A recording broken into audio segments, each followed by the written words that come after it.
I will call this meeting to order. Please join me for the Pledge of Allegiance. I pledge Allegiance to the flag of the United States of America and to the republic for which it stands, one nation, under God, indivisible, with liberty and justice for all. All right, welcome everybody. I always start with a review of the agenda. We are going to move a little bit of things around tonight just so we can have our discussion shortly after public comment. So that way, if folks want to stick around and kind of hear what we have to say about it, you're not stuck here waiting all night as we talk about wastewater and sewer and water and all that kind of fun stuff. So we will, after I call for changes to the agenda, which Councillor Hokinson will ask that we move this around for everybody. I did. You did? Yeah. All right, we're there. We'll then go into public comment. That will be the opportunity for folks that have submitted before the meeting here. We have a nice amount to be able to give your public comment. We also have an individual that submitted to give public comment online. After public comment, we will then go to our consent agenda. And then what we are doing is we are flipping our new business on top of old business. That way we can go to a discussion regarding the closure of the Legacy Mount Hood Birth Center. Then we'll talk about our drinking water and wastewater program management contract awards, our economic development advisory board appointments and bylaws amendment. And then we'll be going back up to old business and talk about the industrial design standard modifications. At the end of all that, we'll, in preparation for goal setting, we will be having staff updates from our department leads from Parks and Rec, Transit, and Public Works. We'll then round up our evening with a report from our city manager, Jordan Wheeler, and then we'll go around and do our committee and council reports. With all of that, Jeff, will you please call the roll? Yes, Councillor Mayton. Present. Councillor Smallwood. Here. Councillor Sheldon. Here. Councillor Walker. Here. Councillor Exner. Here. Councillor Hokinson. Here. Mayor Pulliam. Here. All right, well, let's go. Since we've already kind of done the changes to the agenda, is there any additional suggested changes to the agenda? All right, seeing none, let's go ahead and let's do our Zoom testimony first, since it was the first one I got, Jeff. Just a reminder to everybody is that you do have 3 minutes to provide testimony. Please do state your name and address for the record. And then Jeff here, our city recorder, will provide you with a 20-second warning. I will now call for public testimony from Tatiana Hannock via Zoom. Okay, Tatiana, you should be able to unmute yourself now. Again, please state your name and address for the record. You have 3 minutes. Hi, this is Tatiana Hanchik. My address is 1260 Northeast Sockeye Place, with Village, Oregon, 97060. So I'm on Zoom tonight for Mount Hood Birth Center. So I'm here to say that I support Mount Hood Birth Center, and I'm really concerned that they're closing. I had all my 4 kids here, and I'm pregnant with my 5th. And I'm expecting September, so I'm hoping to give birth here again. I had a really good experience here. And to move to Emmanuel Hospital is actually really far from me. And if like I have to give birth at 2 p.m. and then like how traffic is really bad, I'll probably end up giving birth in the car. If like, let's just say it's at 2:01 to give birth. So I've been at this hospital for a while now. So I'm just, all my sisters came here. We really support this. We're really upset that they're closing.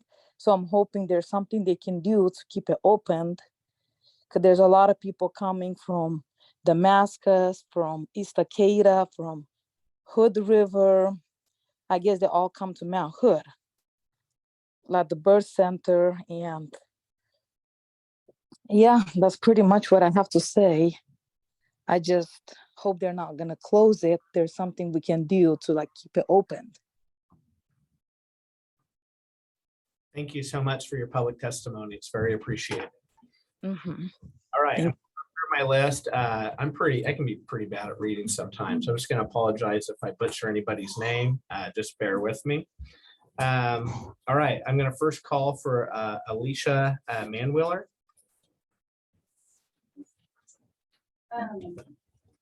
My name's Alicia. Please come to the podium. Yes, please. I know now the pressure really goes up. I Yeah. apologize. Yes. Well, it's just that way they can hear you online as well. Sorry, Minor, please state your name and address for the record. You have 3 minutes. Alicia Manwiller. Can I just say Gresham, Oregon, 97080? I have your address here. That's Perfect, thank you. So I guess I work for the birth center.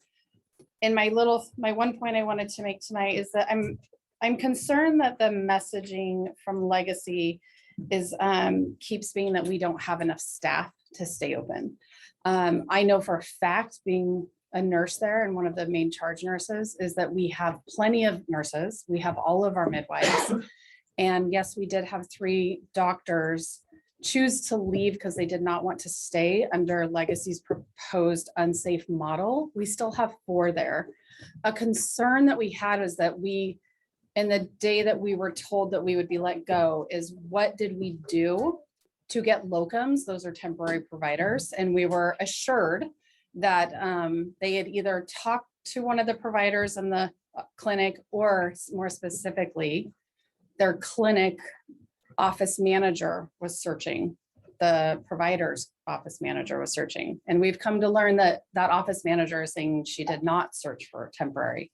That's concerning to me because we're relying on Legacy to make an effort to find temporary doctors for the 3 that chose to leave because they did not want to participate in the unsafe model of care that was being presented. So the narrative out there concerns me because we have a whole bunch of staff that is still willing to stay there and operate the birth center. Thank you so much. Next up is Teddy Glemser.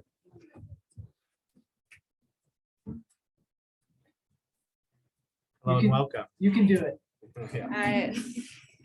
Well, you're giving me a 3-minute maximum, so I'm here trying to. Hi, my name is Teddy Glemser, and I am a resident of Sandy and have been for 12 years. I am here to voice my concerns about the closure of Legacy Mount Hood Medical Center's Family Birth Center, which will occur on March 17th, and the restrictions that will lead to women's health in the community. I'm also a patient of this clinic and the Family Birth Center. I've had 2 of my children in this facility, and hopefully, as things all go as planned, would like to have another child in this facility by the end of the year.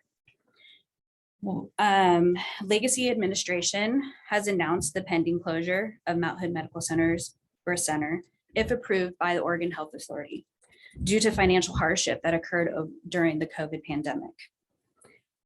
After evaluation, all the birth centers within the Legacy Health System, they found that yes, Mount Hood did have the lowest number of births at 762, where Good Samaritan followed with 860 and Meridian Park followed with 904. Statistics that aren't included with these numbers is the number of outpatients that are being seen with these facilities as well within the birth centers. These outpatients are most likely their prenatal or laboring mothers, and they're being seen and cared for by the nurses and the physicians, sometimes up to 3 to 4 hours at a time. With Randall Children's Hospital being the largest facility out of the Legacy Health System, they had the most deliveries at 1,634. But on second hand, they had the lowest number of outpatients at 882. While Mount Hood had the lowest number of deliveries, they had the highest number of outpatients that they cared for within the entire health system at 1,350. And they're also a very small family birth center, one of the smallest in the health system. I am not only a patient of this clinic, but I am also a charge nurse within the emergency department of Mount Hood Medical Center. If this family birth center closes, the responsibilities of delivering babies within the community for those that are not aware that there is no longer a birth center there will fall on the emergency staff. At this time, administration is working on a plan to try to ensure that all the emergency staff, including doctors, are trained adequately. From knowledge of fellow family birth nurses, I have been informed it takes months, sometimes up to years, to be fully trained to deliver a baby and also resuscitate these babies. 20 seconds. They are giving us a 5-week time frame to take on all this knowledge and are expecting us to do that for our community. While yes, some of these women will still be able to be cared for within the clinic and will transition to Randall Children's Hospital or other facilities for delivery, but there is going to be abundance of women that will arrive into our department and will not have any idea that there is no longer a family birth center. And they may not be in a stable condition to transport to other facilities. And then that falls on us in the emergency department to deliver these children and not recognize the complications that can occur. And I truly feel like this can lead to the death of a mother and a baby or both. Thank you so for much. listening. Really appreciate it. Next up is Jennifer Suarez. A reminder, please state your name and address for the record. You have 3 minutes. My name is Jennifer Suarez, and I actually live in Kaiser, Oregon. I've been commuting to Mount Hood Legacy for 9 years, 1 hour and 8 minutes each way, because I love this hospital so much. I drive past 3-4 hospitals to get there. I'll start. Hello, City Council men and women. My name is Jenny Suarez, and I work as a charge nurse in the ER at Legacy Mount Hood Medical Center, and I have for the past 9 years. I'd like to start by telling you how difficult these past 3 years have been on myself and my entire team. Through COVID, myself and my coworkers put our patients and this community first. We showed up day in and day out without the appropriate PPE, not knowing if we could take this virus home to our families and fearing the repercussions of that. During the many surges, we have seen a record number of patients and began assessing and treating many of our sick patients in the lobby, in hallways, and yes, even in closets. Along with those record numbers came boarding, many sick patients in the ER for sometimes days. This means although the appropriate level of care might be the critical care unit, those patients lay on a stretcher in the ER for sometimes up to 24 hours. There have been many days in my career when all 30 of the ER stretchers are taken up with medical, surgical, or ICU patients. This left us to code people in the hallways, resuscitate them, give blood in the hallways, and even do sedations in the hallways. This chaotic and unnerving environment has caused significant stress to both myself and every other staff on my team. With the stress of this and vaccine mandates given by Legacy came a huge turnover of RNs. In fact, more than half of our staff are brand new nurses, transition nurses from other fields and travelers. To this day, we are still struggling and working diligently on getting these staff trained and efficient at ER nursing, yet it has proven to be quite a difficult task. Fast forward a few weeks to now, we get the news that Legacy executives are closing the FBC, and the result of that will be a huge influx of pregnant or laboring mothers coming through the doors of the ER. This is both shocking and terrifying. As ER staff, we have never been trained on neonatal care or the care of a laboring mother. In fact, every pregnant mother 20 weeks or over is shipped down to the FBC faster than I can blink my eyes. We know nothing about monitoring fetal heart rates or anything of the kind. The FBC staff that was just told a few days ago they are losing their jobs are experts in the field. It takes 10,000 hours to become said expert. We have 5 weeks. Many have been doing this for over 20 years together as a team. It is appalling that executives think that the ER staff taking a weekend class or having a few skills days could replace this knowledge and experience. I speak for all of us, including the physicians in the ER and throughout the hospital, when I say this is not right or best for the mothers, for the babies, the community, or the staff at Legacy Mount Hood Medical Center. Thank you for the opportunity to voice my concerns. Thank you. Appreciate it. And next up, I have Christina Weathers.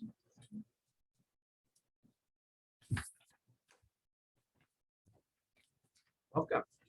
Thank you. My name is Christina. I'm from Rhododendron. Thank you for allowing us to be here to speak our voices today. I'm here to provide a voice for the Gresham Sandy area, as well as the smaller mountain towns east of Sandy. I've worked in the intensive care unit of our community hospital, Mount Hood Medical Center, for the last 17 years. I may have cared for you or someone close to you during that time. My children have grown up in this community. My parents, my family, and my friends live here. Less than 2 weeks ago, the administration of our hospital and members of the corporate office held a meeting with our family birth center staff and announced the closure of our family birth center in mid-March, eliminating the jobs of almost 50 specialized nurses in our hospital. This decision has forced our nurses and doctors and midwives to make the difficult and unwanted decision to look elsewhere for employment. I feel strongly that the women of our community will suffer greatly if this closure is allowed to move forward. While some women may only be 5 minutes away, others easily travel 45 minutes or more to our hospital for women's health, prenatal care, deliver their babies, and receive postpartum care, as well as any other gynecological issues or preventative care. Our skilled providers and nurses do more than deliver babies in this community.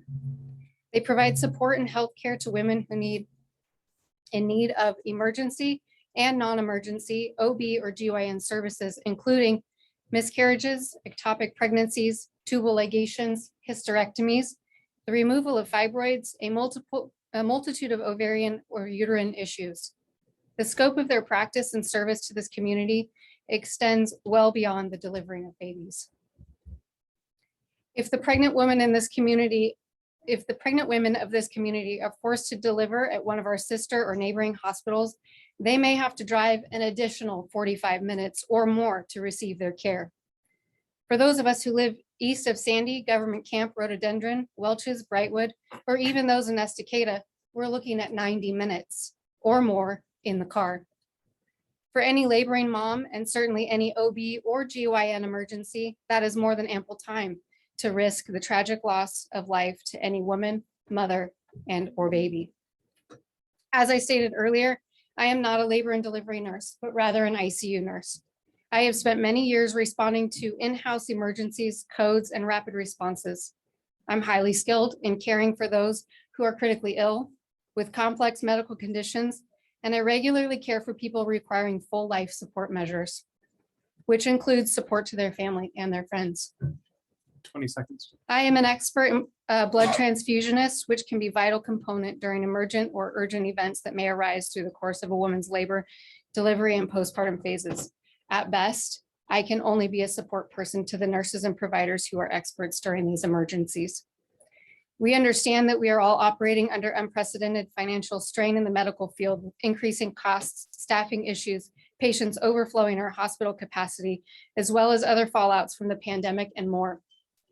We know we are not alone in this issue, as hospitals across the state and throughout the country are experiencing many of the same problems. All you need to do is turn on the news.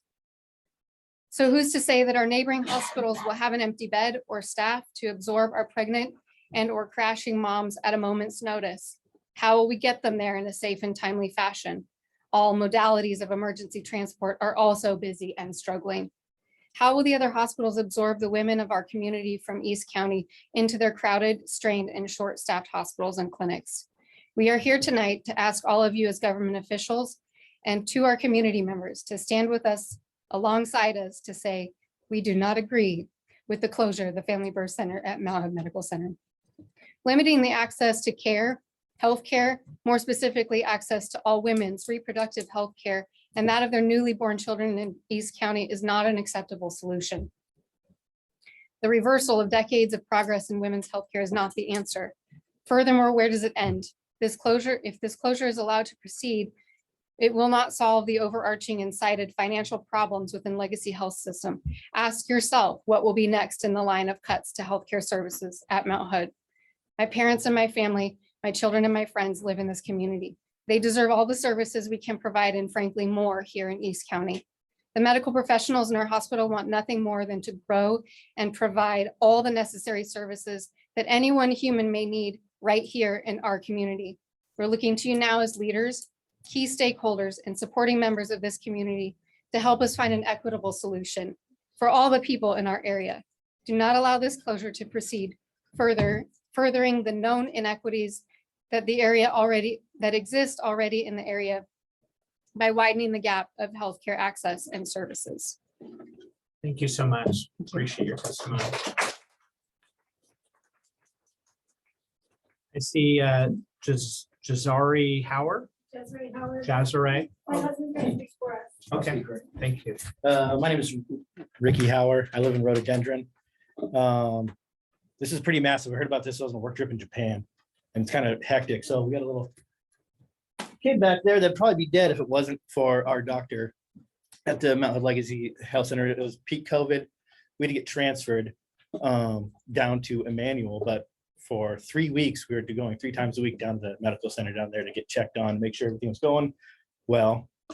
And, you know, you hear about these birthing numbers, and to me, it sounds like, and through my personal experience, maybe don't shut it down. Maybe they need to refund it and put a level 4 NICU there, because they're probably sending tons of families away from that hospital to have kids.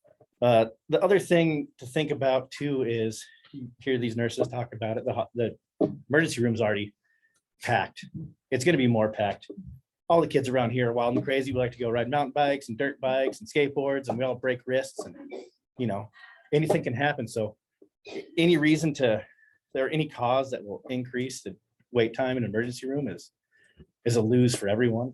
This doesn't make any logical sense. It, you know, maybe makes sense on a spreadsheet for some bean counter working in Lake Oswego, but it doesn't make sense for the families of all of our communities out here. So that's all I want to say. Thank you so much. Appreciate it. Brooke Jennings.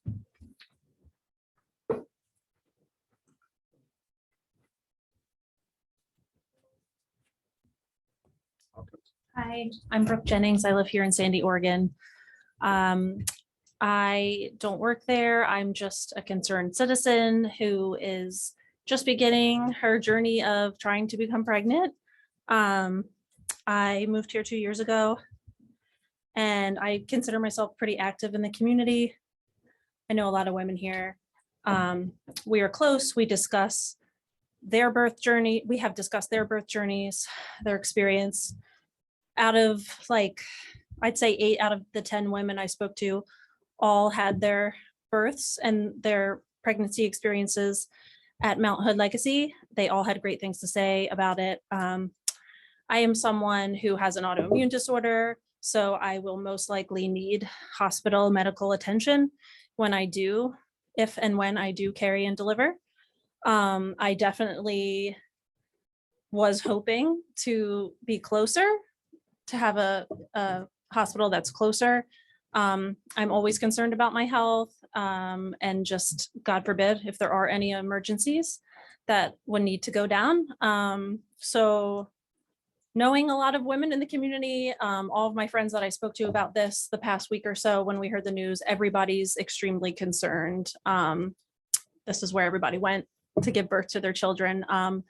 And just like previous people have mentioned, the Sandy area, east of Sandy, everyone goes there. I work from a very intuitive space pretty often, but I have to say from a logical standpoint, this makes absolutely no sense. And it's putting everyone in a really difficult situation. And I just want to add really quickly that as a woman, I'm pretty used to getting slighted, and this just feels like one more blow. So thanks for hearing me out. Thank you. Bill Leslie.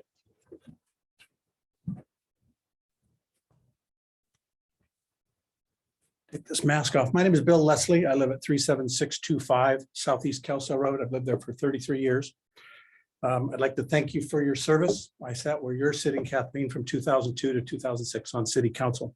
I'd like each of you to take a moment and visualize your front yard or your side yard in the city of Sandy. Imagine that the city of Sandy and Clackamas County decided to take part of that property from you and use it. Imagine a road going across your property. They didn't ask permission. However you visualize it, assume that the city's use of your land prevents you from effectively doing anything with it. You can't landscape it. You can't put yard furniture out there. You can't put a building on it. They've taken it from you. How does it feel? It doesn't feel very good. Well, the city of Sandy and Clackamas County are doing that right now, and they've been doing it for some time. I'll provide you a sketch because it's a little bit hard to follow.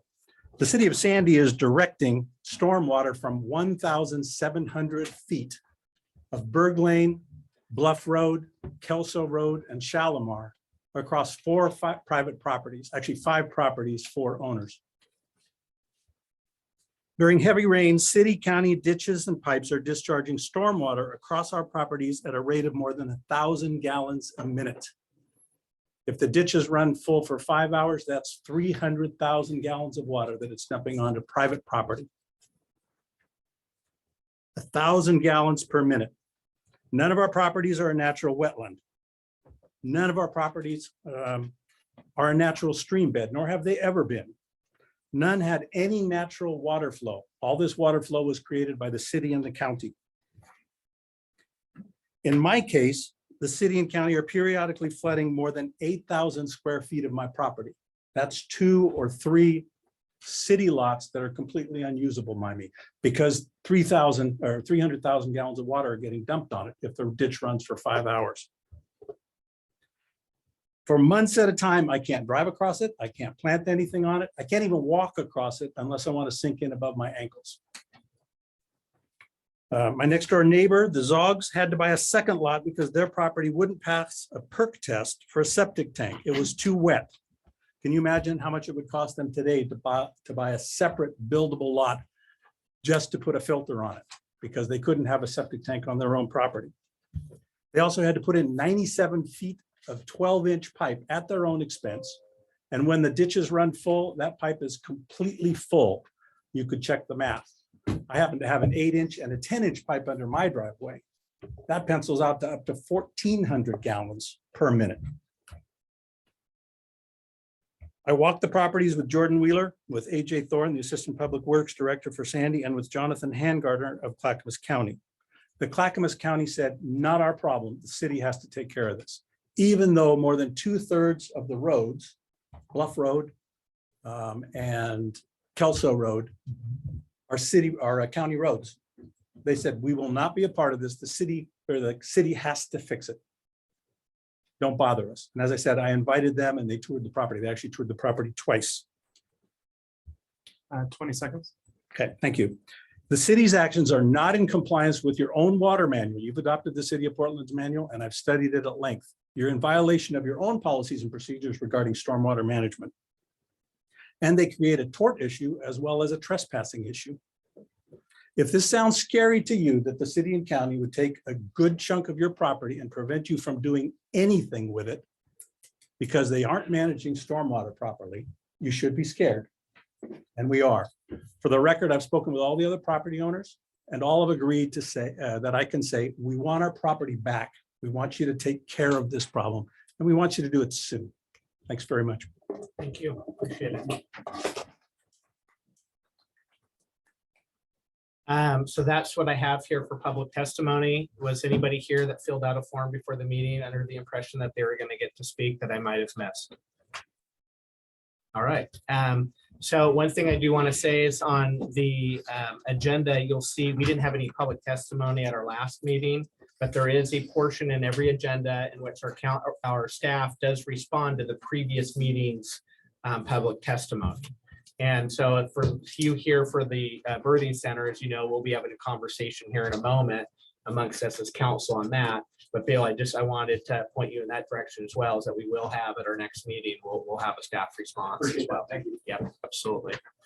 Okay, moving ahead in our agenda, we are now to the consent agenda. If there's a motion, I'll entertain it, or I'll also entertain any discussion. Accept the consent agenda. Is there a second? I'll second. She beat you to it. There's a motion from Councillor Sheldon and a second from Councillor Walker to adopt the consent agenda. All those in favor signify by saying aye. Aye. Opposed, nays. Motion carries. As discussed earlier, we are moving to our new business before our old business. Let's open up a discussion regarding the closure of the Legacy Mount Hood Birth Center. Again, I just would like to start by thanking everybody for coming. Thank you, Counselor Hokinson, for being the originator of reaching out to get this onto our agenda here tonight. I will turn to you. The one thing I do want to start to say is there's been a lot of conversations about this in my circle. Obviously, we've heard from probably many of you, and as well as colleagues and people that you know. It's encouraging in the kind of the political landscape, that we all live in today. The cross section of leaders here in East County that are standing up and wanting to, take action and to really speak out in defense of keeping the birthing center. I've been on a call with I'm used to saying that, with Representative Ricky Ruiz, as well as Zach Hudson, Mayor Travis Stovall, Mayor Randy Lauer, Mayor Brian Cooper, Council President Gretchen Piazza has shown a tremendous amount of leadership on this issue. Mayor Stovall has a background a little bit in the hospital system. I was able to participate in a meeting, virtual meeting, where he had some folks from Legacy present kind of some of their reasoning behind it. It's a lot of what was talked about up here today, and is a lot of the reasons that they're giving. And I want to thank all of you for giving us your personal testimony and facts that we can step up and kind of refute some of those things. I've heard explanations, they talk about a lot of the budget reasons that was brought up here tonight. They do insist that the budget reason is not why they're closing it. They talked about the midwife transition to more of a midwife structure, and the fact that they had so many doctors who stepped up and decided to leave, really as a result of what they perceived to be the lack of true medical attention and care that would be happening as a result of that new model. I know that there's going to be a rally next Monday. To be honest, for a while I was operating today thinking I was heading out there this afternoon. So I was happy that Councilor Piazza told me it's next Monday. I'd encourage all of our council members who are interested in attending out there. It starts at 3:30, and I believe we're going to right out there at Legacy At the hospital. At the hospital. And I believe we're trying to organize a bit of a press event as well that's going to have a broad section of leaders that are standing up and kind of speaking out. But as I told the folks on the original call, it's pretty powerful when you have people from all over the spectrum, but with the commonality that these are our neighbors that are affected here in our East communities. And if we're not going to come together and stand up for something like this, when are we going to do it, right? So thank you again for all of you, and I'll open up for discussion from everybody else. Thank you, Councilor Hokinson, for putting this on here. Thanks. Can I start just a couple of thoughts really quick, as it was brought to my attention by a couple of people who emailed in. Appreciate that. The challenge here, I think, is that Legacy, Gresham, and others, I appreciate Gresham's concern, but the other hand, Gresham has alternatives within, the same distance we drive from here to Gresham. When we go from here and up the mountain, those alternatives go away. It was only, 2 weeks ago, Lori, we were talking about the ambulance dispatch shortage we're going to have. That's what Jordan and I were talking And it's about. like- With Stan yelled at me. Right. Yeah, And it's still, I've waited an hour and 5 minutes for an ambulance just Friday night. So if you're a mom and that big moment's happening and you don't want to risk a 90-minute drive downtown, so you call for an ambulance, your host, we better be giving out birth kits for parents, and like we do COVID masks, do it at home. I think, and I say that mocking, but really, I think they're looking at this financially. They're looking at this from a lot of different perspectives. I'm not looking at it from a public health perspective. And for us, from that, halfway to Gresham to here and east, this is a public health issue. And so I thought it was appropriate to talk about it here, not because we can convince Legacy to do anything different, but you know people. And And as a council, we have the ability with our PR folks, what do we, what do we call these? Those are our advocates that we pay money for. Oh, government relations. Our relations people that we pay money for. We can pressure the governor's office, we can pressure a senator to, I work for a company that's heavily influenced by that sort of pressure. I've worked on and seen projects move for years, and suddenly a phone call changes that direction. The right phone call from the right person. And so I'm just thinking that this is an opportunity for us to do our little help. Yeah, we can go to the rally, but I think we can put a little muscle and get some of these folks to make the right phone call. Let them understand it's not just about closing a business decision, it's public health. Because if we lose a hospital out here for birthing, or the combination of that degrades the quality of the hospital, the ER, and all the rest of the services that are provided there. I mean, what is setting? We can promote Bell Street, we can have all kinds of wonderful development, but if nobody wants to live here because they're too far away from a hospital that's quality, we've lost everything. So anyway, that's where I'm coming from. Well, and I think, it's compounded even by the fact that, so you're experiencing, and I don't have to tell any of you guys, you've got staffing shortages in every facet right now, right? So, and again, with long ambulance wait times, for on the emergency medicine side, and realizing that, yes, you guys have had crazy wait times in the ERs. The hospitals daily, so I'm a firefighter paramedic out here. So, the hospitals are on divert constantly. Some of the things that we experience, but to compound this issue, by closing the birthing center, you push those patients into hospitals who are also having staffing shortages, whose EDs are also over full. And so you're not fixing anything, right? You're actually making it worse. So, it's not a good solution. I feel like there's other solutions, than closing. Well, they admit they've not proactively tried to fill any of these, these doctors leaving. They haven't began any kind of recruitment. And in fact, to the point brought up earlier about, what do we do if the word doesn't get out, right? They say, well, we got Life Flight ready to go. As if To go where? Yeah, it is. Which They're also crazy busy. The community of Troutdale has a new counselor who has a nursing background and stuff, and just about went ballistic. I bet. So it was very good. Because that's a good use of resources, a life flight, because how many personnel to move one person? I mean, Well, not only that, but you don't want to saddle that bill on anybody. So- Well, I was gonna bring up is I that paid that bill. I'm just concerned for those folks that, coming down the mountain. I worked on the mountain for 25 years and it's a long drive. And by the time you get to Gresham, and if you do end up having to go there because it is an emergency, then you're in the emergency room, which all of a sudden the price goes times 5 or 10. And then, you're there and then God forbid you have to get transferred to one of these other birthing centers.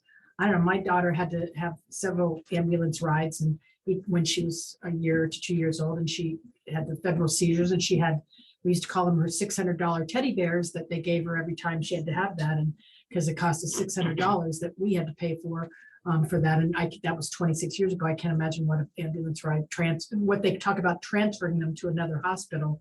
I assume that means an ambulance ride, which is what they did for her. And that's, probably a whole lot more. And so it's just an affordability also that it really, folks really can't afford that, and insurance isn't covering all that. So I really understand and sympathize and encourage us, everybody, to collectively be working with our legislatures, our state government because, this is a private business and really they're not, I hate to say it, but I don't think they're going to be listening much to us, but it really does, when the state government can kind of step in and this panel that has to approve it, those are the folks that can really make a difference here.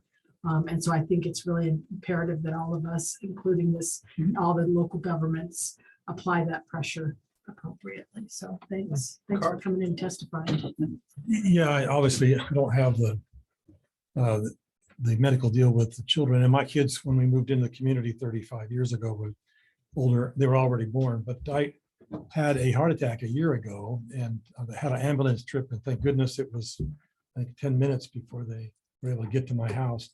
But I do know what it's like to go to Mount Hood Medical and find out they don't have the facilities to deal with my heart attack. So they ship me off to another hospital. Kind of scary to know that here I am in a very crisis situation. And I can imagine what it would be like if your child was ready to be born and there was complications. Some mother was saying that there's some possibility with her that you have to be shipped off another 45 minutes to someplace else. Just kind of scary.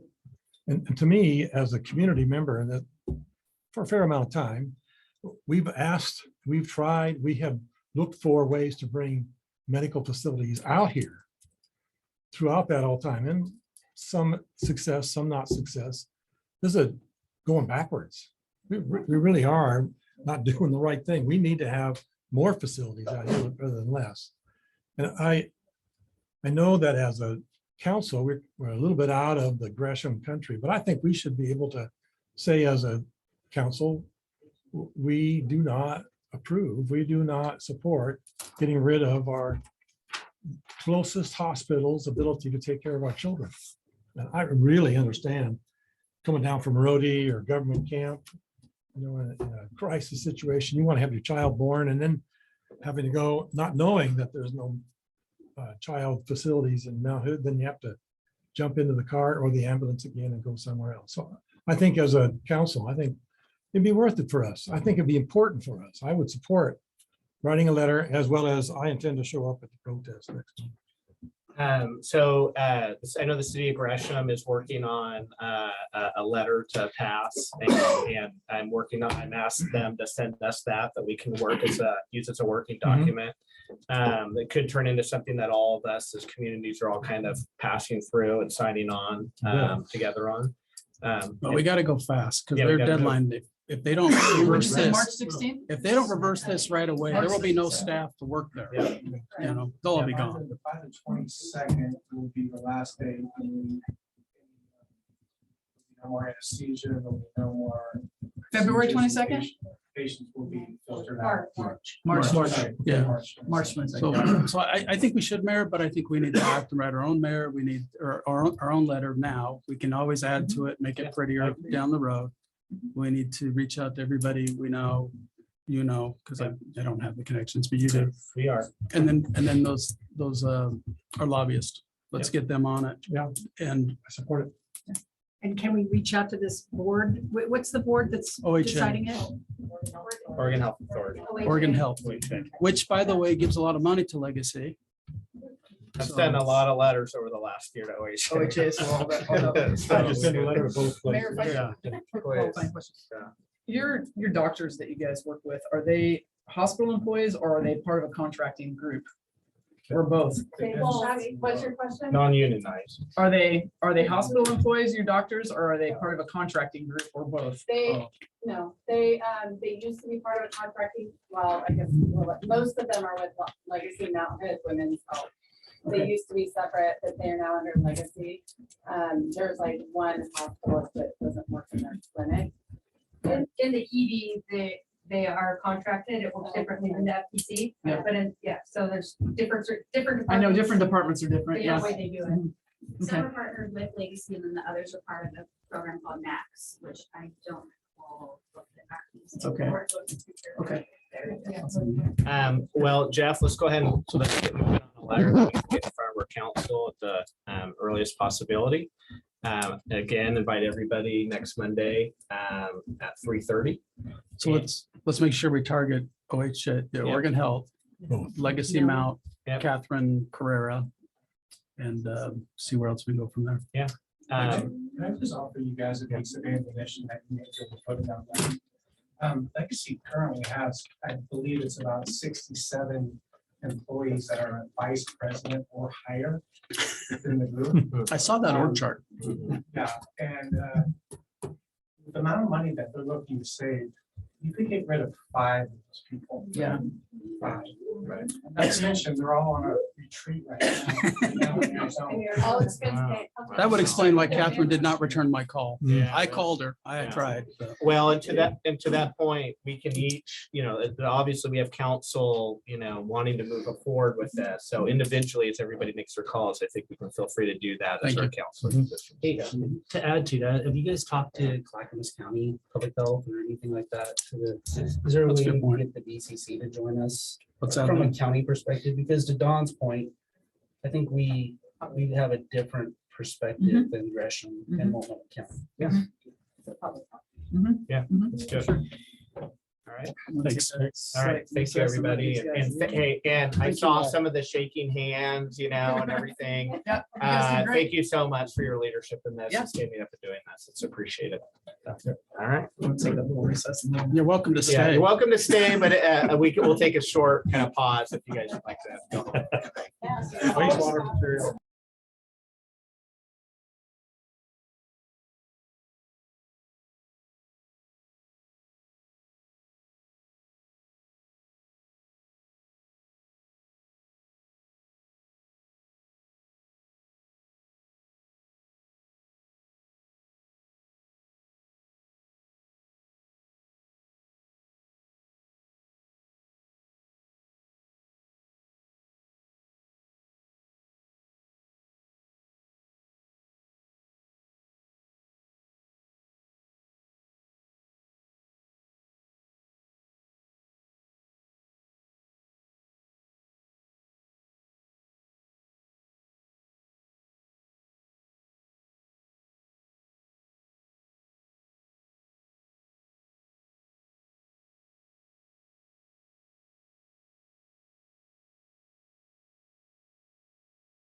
Go ahead and get going back.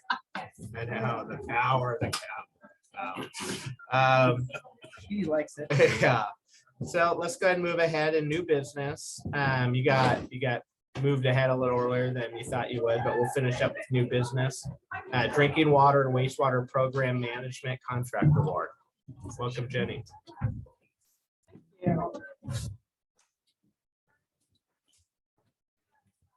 Right.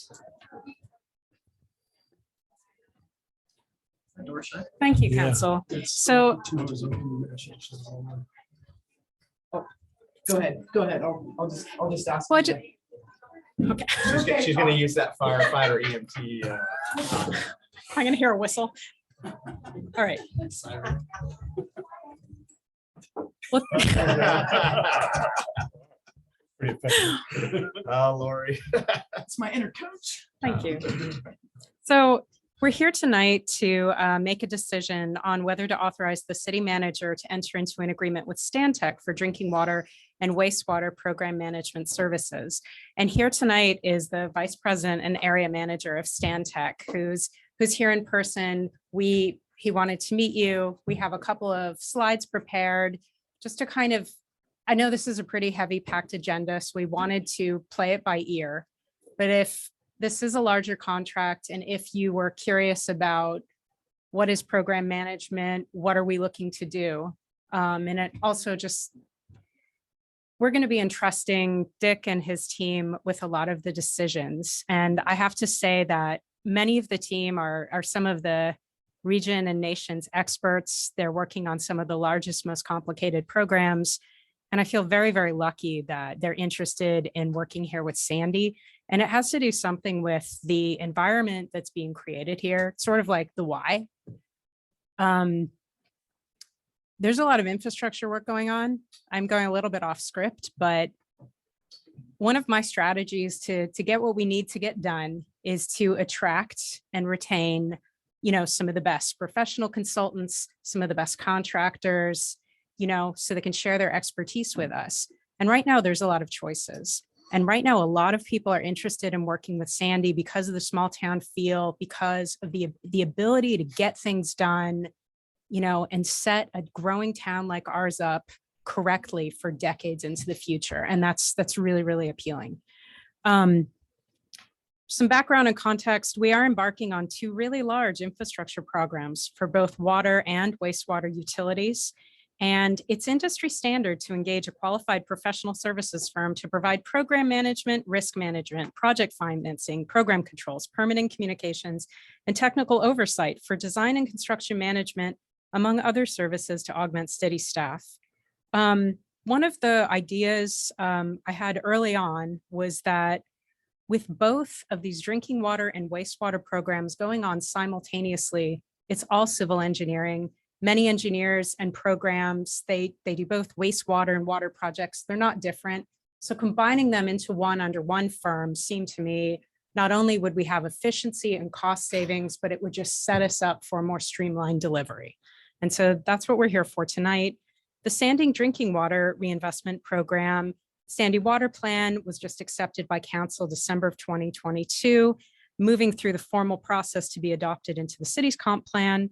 The key next steps for the city to deliver the Drinking Water Reinvestment Program include meeting the bilateral compliance agreement for treating cryptosporidium by September of 2027, securing debt financing, as well as hiring a program management firm. The Sandy Clean Waters Program, we're currently in phase 1A, and that consists of the 4 collection system basins we've rehabbed, as well as the wastewater treatment plant. And we've had an owner's rep, which is a slightly different service. This program, this first phase, is slated for completion in 2023. As a result of this and current contracts ending, the city needs to engage additional services for the continued Sandy Clean Waters Program delivery, which will be the next steps, including the outfall, the treatment upgrades, continued collection systems. The program management services contract includes pretty hefty document. I'm sure everybody read through it, including Councilor Walker. I know. But to kind of sum it up, there's a lot of work that needs to be done, a lot of decisions, and we need to take a couple of months to get organized. We need to figure out the interdependencies. There's a lot of complexity. And once we do that and spend that time, we'll be able to execute all these different projects, and that's really where Stantec shines. There's a water strategic roadmap. We've completed the water master plan, but there's a lot of details and other studies and investigation we need to do to confirm what we need to do and when. This also includes, it's abbreviated SCADA. It's a systems control and data acquisition. Basically, it has to do with the communications between our water systems, which are, they're very outdated. We have a number of things over 20 years old. We lose communications a lot of the time. This is a strategic investment which will help us operate that system reliably, as well as save on staff. The wastewater strategic roadmap, including additional collection system, capacity assessment, operations and facility plan amendment support. The funding and financing plan, which is really critical, including identification of grants. If you looked at that piece, there's so many different options for water, but there are complexities. A lot of grants, loans like to be mapped around particular projects in their entirety. I wish we could take one grant and put it towards a whole project. That's just not how it works. And so we need to be strategic about what we go after it, how we map these things together. Program management plan development, that includes the decision-making, the program authority, communications, design guidelines, the execution, and that includes deciding, are we going to continue to do alternative delivery? There is an additional cost for those, like what things, are driven by risk where we should really do that, and what projects should be simply low design, bid, build, more of a traditional delivery. And then finally, the program management support is going to be developing, monitoring, and communicating to the cost control, the schedule management, risk management, reporting, invoicing, and scope management. It's going to be another level above what we're doing now. And it's really going to leverage more software, which, will enable our consultants to really spend the time doing the difficult things. Right now, we're doing a lot of things through email. We're doing things that aren't as efficient as they could be. And with us ramping up, this just makes a lot of sense for efficiency. About submittals and yes, plan reviews, yes, large document sharing, that sort of thing. Yeah, version control management. Bentley? Yeah, and honestly, a lot of support, financial forecasting for Tyler's team. Yes.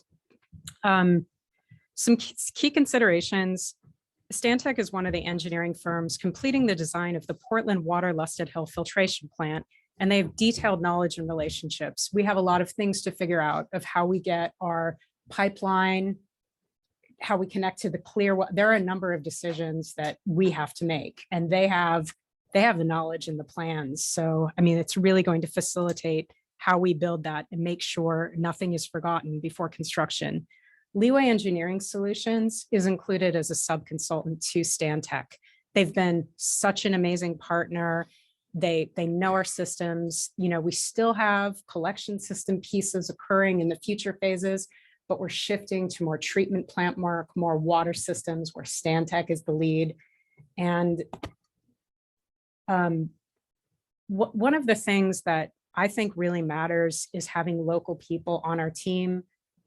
I just know personally that you have so much more ownership and investment when you're building something in your backyard. Some of the best water people system who will be advising, help writing our RFPs, they live in Boring and Gresham. I mean, Dick said Pete Kraft was probably going to be in the audience tonight. It's really quite incredible, like the level of these local people who will be working on this for us. In terms of scope and fee management, because for lots of reasons, we are a little bit behind where we need to be on the drinking water reinvestment projects. And we're catching up. We're making up for 2 years and we're going to do it. We are in the process of securing some of the larger loans. And one of the ways we've set up to manage this is we're going to have program management task orders, which are limited in duration as well as scope. So depending on the ebb and flow of cash flow and the services needed, we can control their level of efforts. That's really important because it's really hard to forecast what we're going to need the next 5 years. I really like that, and I think it gives us some more control. The other thing that is really important, this is a little unusual. In terms of debt financing for water, we are in the process of applying for and completing the application and closing process for 3 different loans through Business Oregon, which will give us the funding to move forward now, which we need to do. I've personally talked with Business Oregon. The funds are available. I've been told that we should expect to get all of the funds. And so there is a risk right now.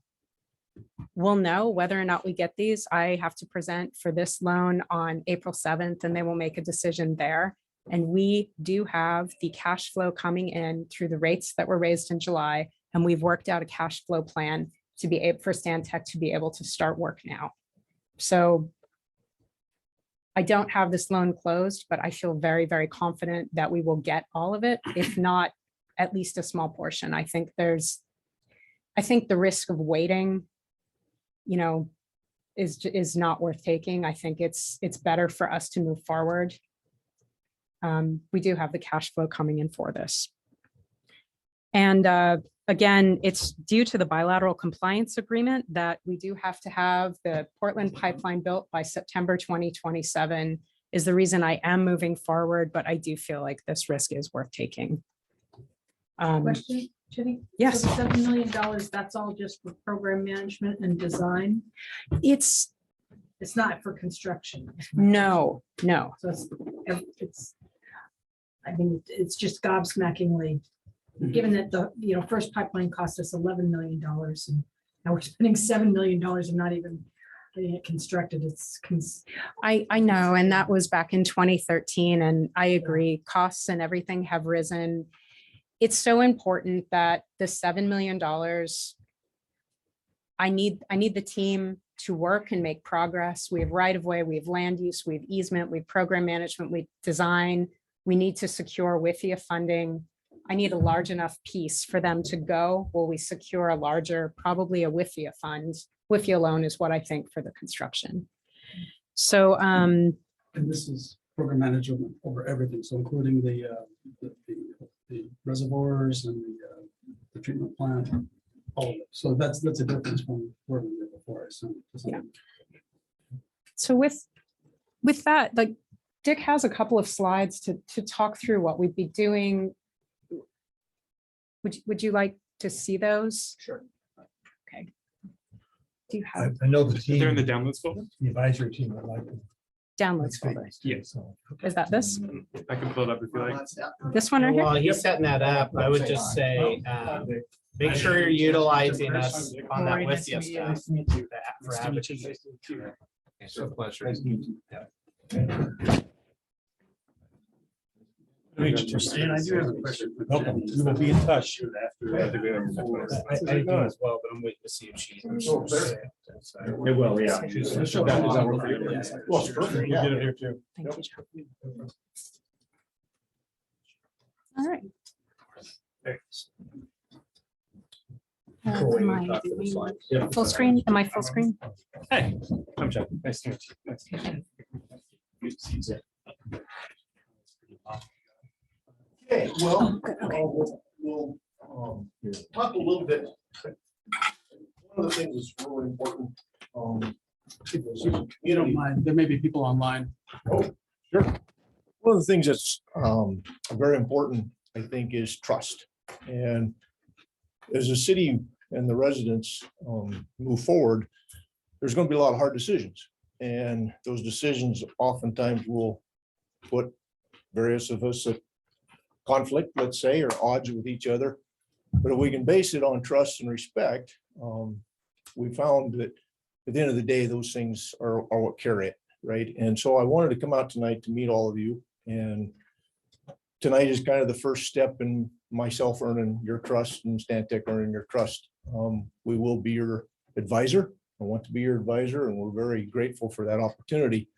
But it starts with a handshake and a smile and really understanding who Sandy is. And you're very in a place where a lot of communities in the United States are. Infrastructure that has long been left in its current condition.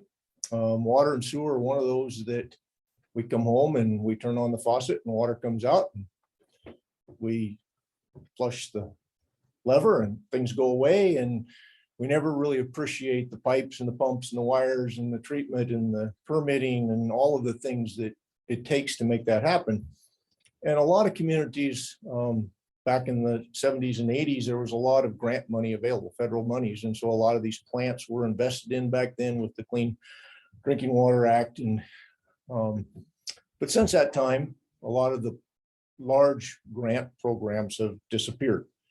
And so the care and feeding and the operations and maintenance and upkeep of those facilities have fell to the ratepayers, and which usually ends up back here in the council chambers across America, trying to deal with it. And a lot of what's happened over the years is investment in that facility or in that infrastructure has lagged. And so as you approach 30, 40 years in age, a lot of things begin to need significant repairs. And the unfortunate thing. Personal or about pipes? Yes, sir. There's a lot of things that kind of fall in disrepair after that. I agree with you. I wish money would fix some of those things, right? But we're in a position where it's very expensive. And to your point, Counselor, yes, right. The construction costs over the past 3 decades, it's been kind of mind numbing. When I first came into the profession versus where I stand before you 40 years later, what we were able to accomplish with ratepayer money in the 80s versus where we are today, it's hard sometimes to appreciate how are we ever going to pay for this. And it really gets difficult when you start looking at smaller communities because you simply don't have the rate base to spread the capital investment out over equitably, right? And so I love small communities. I grew up in Wyoming, went to the University of Wyoming, got a degree in civil engineering, and because, chasing cows on mom and dad's just wasn't going to work for me for the rest of my life. So dad said, go get a degree. And so I went out and became an engineer, and it's been one of the greatest decisions that I've ever made because it has allowed me to connect to folks like you. I enjoy being an engineer, but I more enjoy helping communities solve problems and something that's affordable, that fits within their, what they can do, what the ratepayers can do. And we have to sometimes be creative about that. And sometimes we can't get everything we want on day one. We have to think in terms of near-term investments, longer-term investments, always with the eye on, let's not strand assets, meaning let's not make investments now in the heat of the moment to solve perhaps a particular pressure point, only to realize down the road that maybe that wasn't the best use of those funds because they're so valuable and so precious. So what is program management? I put together a couple of little slides, more just to kind of, I don't know where your experience base is. We are very, very blessed to have Leeway join us as a teammate. The primary reason for that was you guys have made a significant investment in Leeway. Leeway has made a significant investment in Sandy. And let's take advantage of that investment, of what they brought into that, in particular I&I reduction program. So we'll start with a few slides. You'll hear me say this once, and then when I come back to next meeting, I'm gonna quiz you on it, right? Always remember policy, processes, and tools, right? And that's kind of about everything we talk about, because the policy is set here, right? And then the processes are how we enact against that. How do we carry out the policies that are set by the decision makers of and the leaders of our community? Many times, and engineers are terrible at this, first thing we want to do is go to the tools section, right? Because that's where our geekiness and our nerdiness comes out. And we sometimes have to back up, because in our quest for a tool or a solution, we kind of skip the first two. So we're going to talk a lot about processes and policies, processes, tools, right? Think about it in that order. When we talk about policy, we'll pick on water, for example. The policy is we're going to try to solve by going with the will-run supply. Then what does that mean? How do we carry that policy out, right? What does it mean in terms of disinfection of your other sources? What do we need to do to change those up? How do we build in that reliability and redundancy? The tools then just become hiring the engineers and contractors to come in and execute what we want done, right? And done it in such a way that it meets all the way back to the processes. So the other real hallmark is transparency. I figured this out, that if you want to gain someone's trust, don't hide stuff from them, right? Even if it's bad news, bring it forward as soon as you're aware of it. Not to say that, chicken little, the house is falling, but coming forward with honest dialogue about certain decisions we're making and the ramifications of that to inform you to make good decisions, and then being able to report that back out, because ultimately we have to gain and maintain the trust of our ratepayers.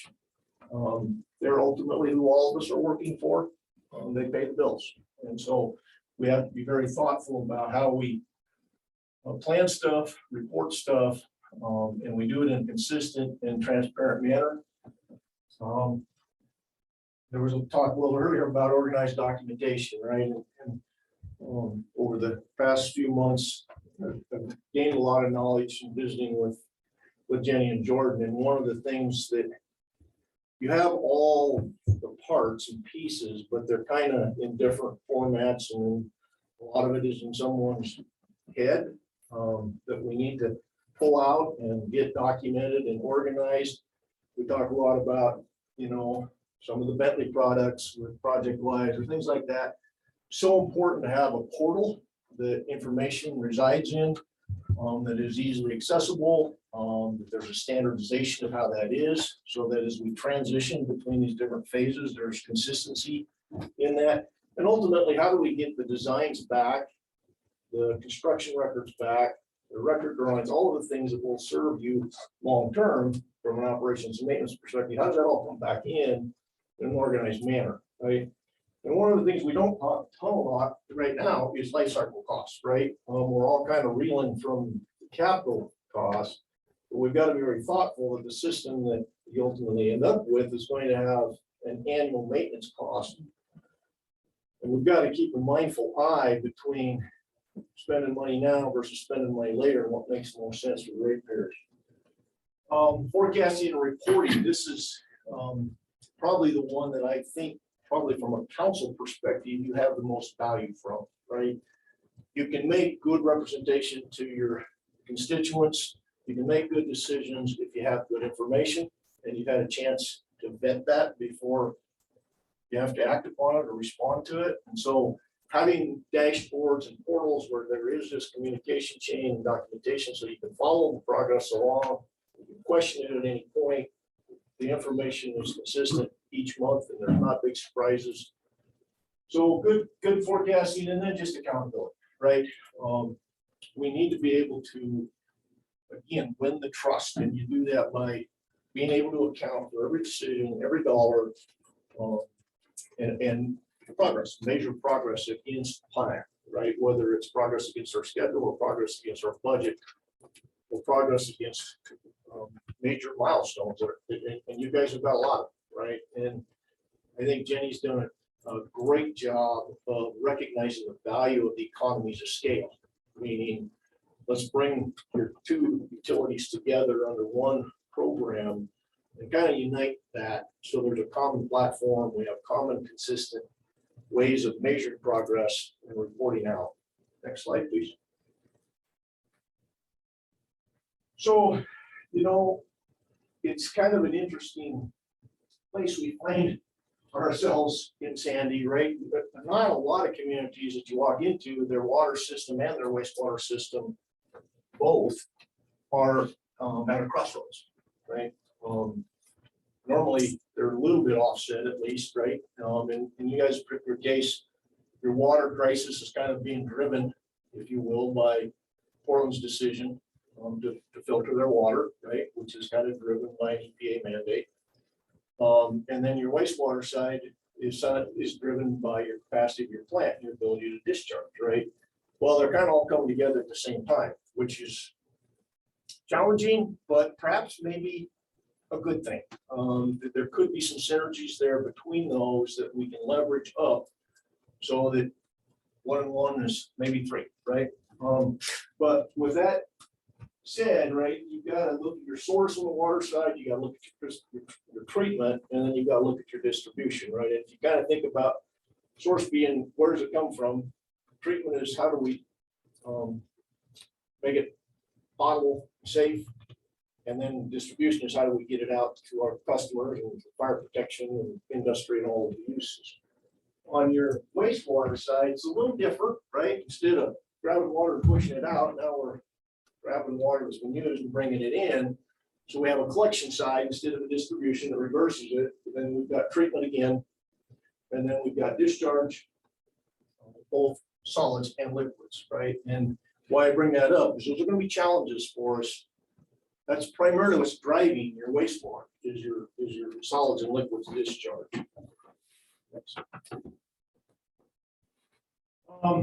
So going deeper a little bit on safe drinking water, what do we want to accomplish? And again, I think we have to start where we are today with Alder Creek and Brownell and recognize both of those supplies are in critical, let's just say, right? You know, toured those facilities with Jane and her team, and I think as we look at those facilities, their ability to be reliable, it's questionable, right? Of how much more life they have left in those facilities, and not that they were bad facilities or whatever. They're a car with 200,000 miles on it, right? There's things are going to start breaking on them. There are things are going to need fixed. And so we want to really focus in because whatever we do with Portland supply will have an impact on what we do with those. And this is where I talk about the near term and the short term evaluations. What are the quick fixes? Well, quick one, we got to get water from Bull Run because that secures the future of Sandy, right? But when we do that, how much investment do we want to make in Alder Creek and Brownell now versus how much do we want to invest in it in the future? You've got some great water source, water rights.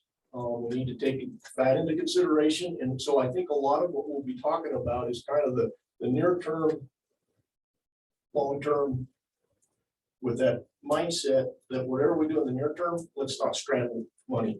It's too precious, right? So I don't want to get too deep into the treatment discussion, but I think you guys are well aware that once we go to Portland as your supply, your disinfection methodology will change, right? And that is such that you can't mix and match, right? You've either got to be all chloramine or you got to be all free chlorine, but you can't have a combination of two in your distribution system. So we need to vet that out, right? Because that's obviously a customer awareness. We have to do a good job of talking to our community, educating them, answering their questions, addressing their concerns, and again, do it in a transparent and very communicative manner, right? Because it is going to be a change for folks, right? I'm sorry, can you kind of just clarify that? So you're saying that the water we're getting from Port Bull Run, like if we put it into one of the tanks, we can also add stuff from Alder Creek in there? Today you can. No, I mean, once we get the treated water from Bull Run. In the future, so they will do what they call chloramines, right? So they'll have chlorine with ammonia combination, and they do that for longevity of the disinfection, right? You, in your case, you just simply add free chlorine. So if you combine, you're bringing water in from Alder that is free chlorine, and you start bringing water in this chloramine, that then essentially will eat up all the chlorine, your free chlorine. Chloramines will absorb all your free chlorine, and you'll end up with potentially parts of your disinfection system that would not have a chlorine residual. So we have to be thoughtful about that, of how we bring those two supplies together, how do we make sure that the system remains disinfected, right? It sounds intimidating, it sounds kind of scary, but it's done a lot. And if it's well planned and well understood and well communicated, it's a pretty smooth transition. It's just something that we got to start on today, because we think September 27, right? Well, September 27 will be here very soon, and we don't want to start in July of 27 talking to our customers, right? We want to start now about what it means and how we're going to make that transition. Did that answer your question, ma'am? Yeah, I think that was just a new fact that most of us hadn't known. So. Yep. Yep. So it affects taste, right? It will probably help taste in that you won't have as the tang of chlorine that you get now, right? Right, but I meant effect. So people's water will different than what they're used to. Yes. Which, good, bad, or indifferent, people get used to what they're drinking Oh out of the boy, faucet. and that's the quickest way to pack a room full, is change the taste or odor of the water, right? And rightfully so. Our communities trust us as health professionals and engineers and managers to take care of it. I mean, we have to earn that trust, and so that communication is very important, right? Okay, and then you've got a bunch of system-wide improvements. I heard somebody mention tanks and things like that, right? There's other infrastructure that needs care and attention beyond just supply, source, and treatment, right? Okay, so let's move over. Thank you. Let's move a little bit over to your wastewater side. The intention is to continue with the I&I. You're getting great results from that, and I think as you continue to make those improvements, you're going to continue to see reduction in your flow to your plant. To what level? Time will tell, right? But that's going to drive a lot of the decisions we make on the facility plan for that existing plant. And we have Kennedy Jenks as part of your team that is doing a great job. And I think we're looking forward to continuing to work with them, because what's going to come out of that is a series of alternatives and solutions, right? For both the land application or discharge of the water, or some other way of taking care of those two waste streams, right? We're going to have to evaluate all those. And I think the strategy there is to go through those again. Will probably be a near term and a long term kind of strategy. Right now, you're facing capacity constraints. You're facing EPA scrutiny. Kind of got to take care of those things first, right? And get the big gorilla out of the room for a minute while we can have time to think of a more longer term play, because ultimate discharge to the Sandy and that effort is, there's a lot to that, right? Between the permitting and the right of way and the capital cost of that. And what do we do and how do we divide up the collection system to better fit the split and the flows? That is something that takes time.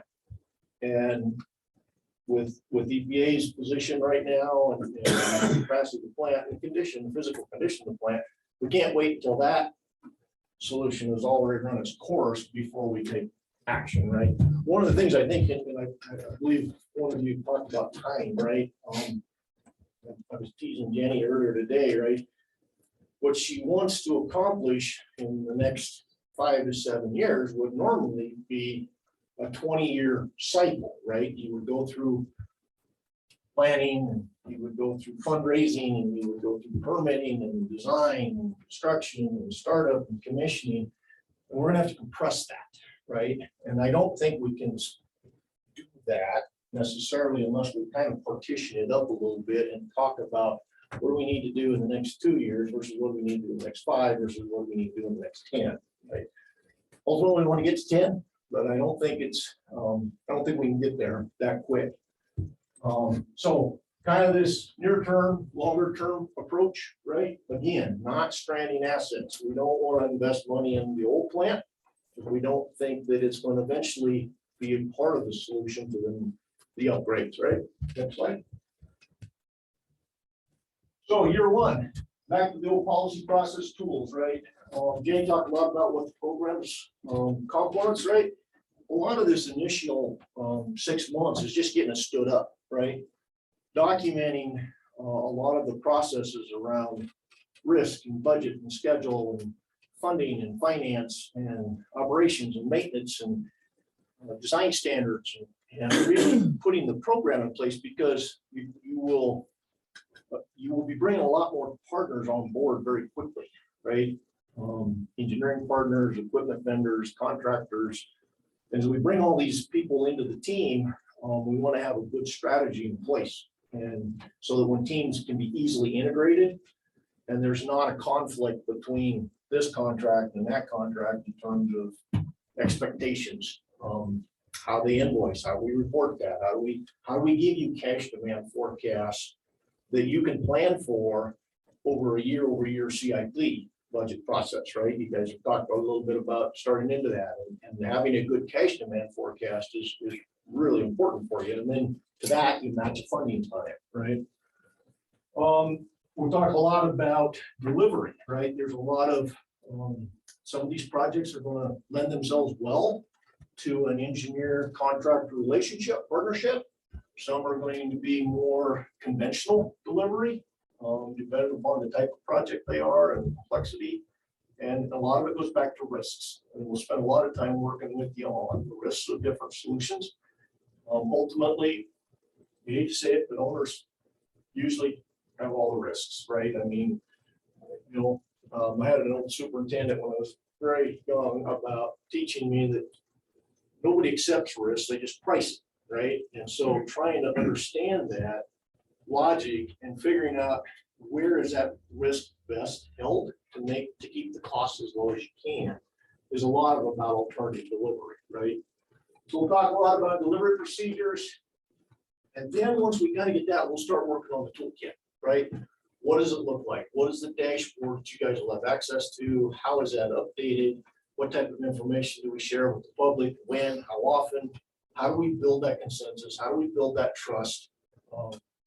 Because it's going to take the entire village of Sandy, right? It's big capital projects like this are not, we'd like to say, go to bed tonight, wake up tomorrow morning, and it's all done, but it doesn't happen, right? We're disrupting businesses. We're impacting a lot of people to put infrastructure in, and we need their understanding and belief that we're doing the right things for the right reasons along the way. So that's when we start building all the systems and tools out toward kind of the end of this year. Next slide. Oh, that's a terrible one. Can't read it. But Never mind. That's just too busy. A lot of it is the journey, right? Tonight's the first step that will be several years in the making, several years in the execution. And I want to be your partner through all of that. And Stantec's a fairly large firm. Been around for a long time, helping communities. We kind of enjoy the smaller communities. We find the intimacy of coming out to this kind of an environment that is very gratifying. And a lot of us live in these communities. I think there's 4 or 5 Stantec people that probably all live within 30 miles of where we are right tonight, right? And they live on the east side for a reason, right? They raise their children, their families. They're part of our communities. And so that is important to them.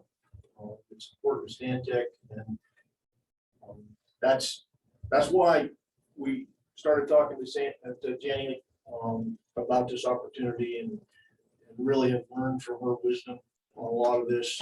And we really want to be a partner. We said it's not gonna, I'm not gonna say that, oh, we'll all be fine. It's not. There's going to be hard days ahead of us. There's going to be difficult challenges and difficult decisions, but that's why we're here. And that's why you have chosen to do probably one of the most noble professions out there, which is civic duty. And you're doing it for the right reasons that you believe in your community. And I applaud you for that, because it's not an easy chair to sit in. So thank you for that. Thank you for letting me ramble for a bit. Appreciate it. Thank you. Well, I know there's some questions that were for Jenny. I'm sure there may be some for you as well.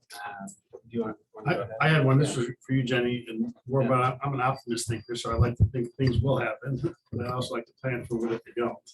So you said there's little risk to not receiving the funding in April. What happens if you don't? If we don't, we always have the option of putting the contract on pause or finding another solution. Thank you. Mine's probably built out of a little bit of lack of knowledge on my part.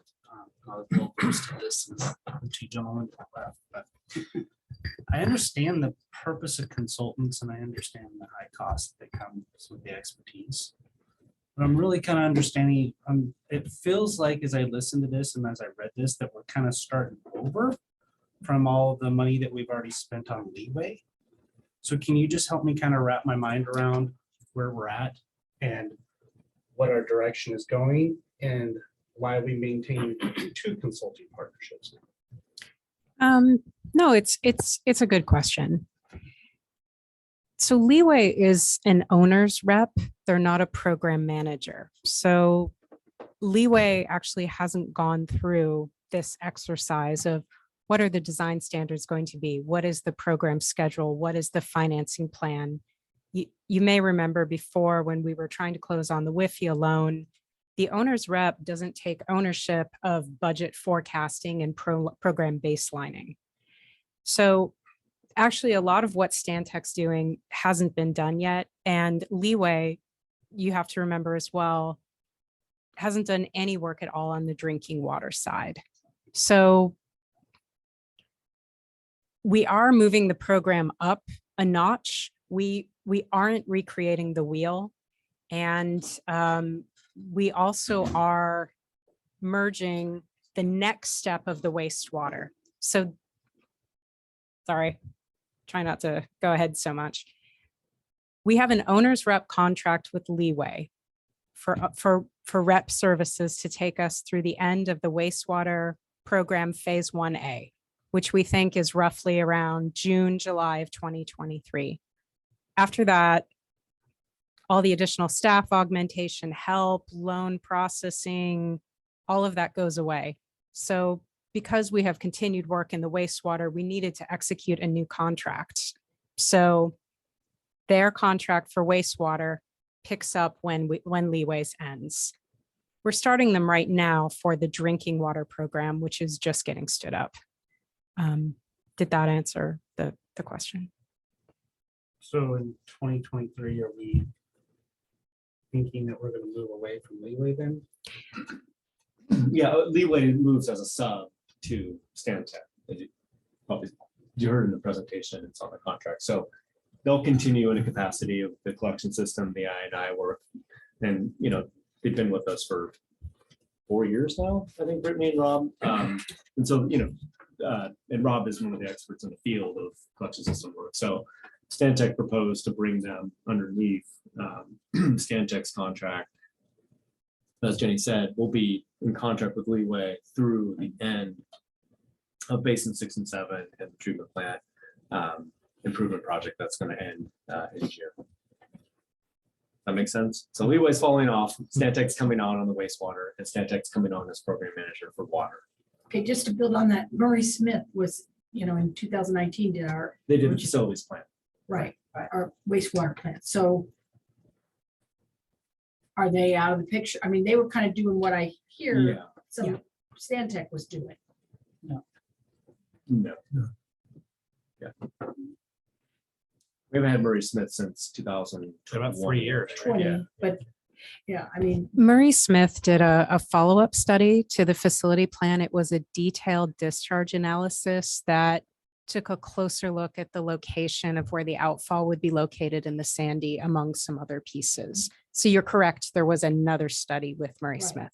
okay, so my question then is like, okay, so we're doing another study after that. I mean, The facility plan amendment. right, a facility plan amendment. I don't know what the right term is.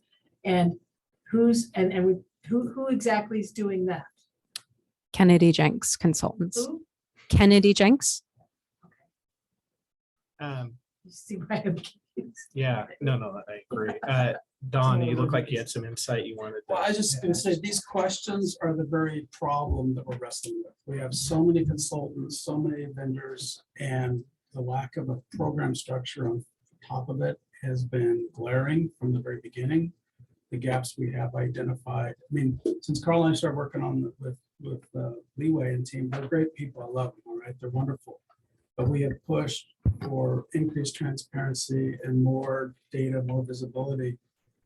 And, you know, I recognize a PMI sales pitch when I see one, and I appreciate all those good words. If you really do that, that's awesome. But one of the things I'm looking for is more transparency. I want to know not just how much money we spent to date, but how much value did we get for it, instead of just knowing I've spent 40% of my budget, I have no idea if I'm 40% done.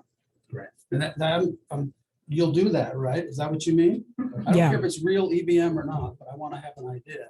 It's gonna be real EBM. Okay, all right. So we're stepping up the game significantly. Carl. Yeah, I, like Don, have been in it for a fair amount of time and been real confused about how this process has been going because there've been so many contractors.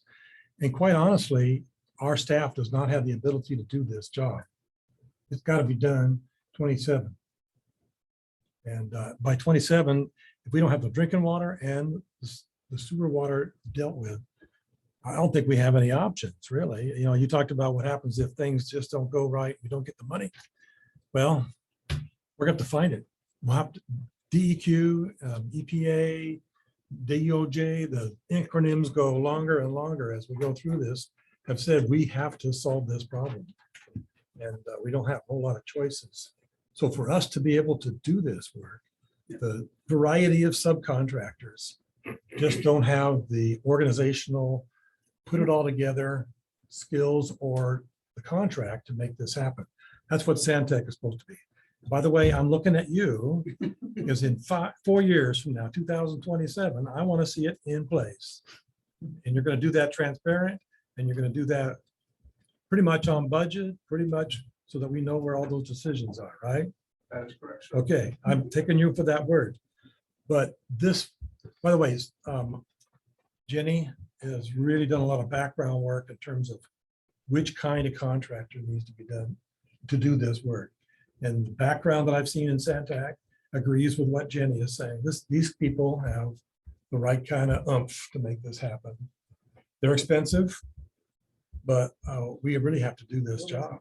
And I don't see any way to do this without having a contract. Jenny's got what, 4 people, 5 people to make this whole thing happen? There's no way you're gonna be able to make that happen without the contract people, without the experts that know how to make these studies, these evaluations, these reports, satisfy the long list that I just repeated there. So Carl, we have 2. 2 in engineering and financing to, yes, and I'm doing 17 contracts right now. To bring it up to this level though, so we just passed 20 million that we've spent on this project, actually, this year, this month, or last month. 20 million. The majority of that has been construction. We have spent a lot on studies and design engineering, but the collection system work and the treatment plant work is the bulk of that capital investment. We're seeing the results. We have over 100 million to go. Somewhere between 100 to 100 million to go in the next 5 years. And you have 2 staff members managing that amount of work with multiple packages, multiple construction projects. This in normal cities, size cities, bigger cities would be numerous project managers and engineers and program managers overseeing this type of program. Yeah. This is an investment into a massive investment the city is making in the future of our utilities, and to help Jenny and her other staff member manage these critical projects. And it's a drop in the bucket compared to the amount of capital dollars we're about to embark on. Mayor, I'm ready to make a motion. Can I let's have Don wants to- he's been chomping at the bit here. Well, it's just the last comment. So we can look at the program management as a risk management tool, right? If we continue to roll around and do our own thing, we're taking on a lot of the risks that our key people are going to stay in place and everything else. So it is a way to manage our risk a little bit.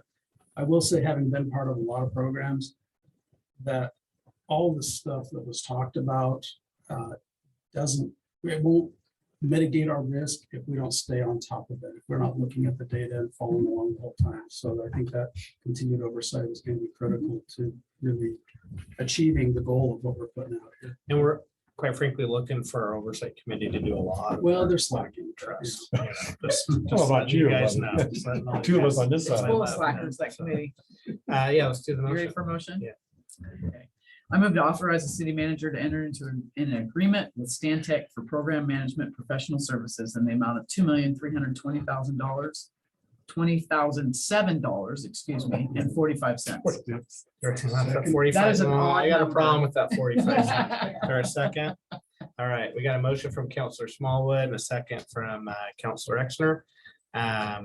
All those in favor signify by saying aye.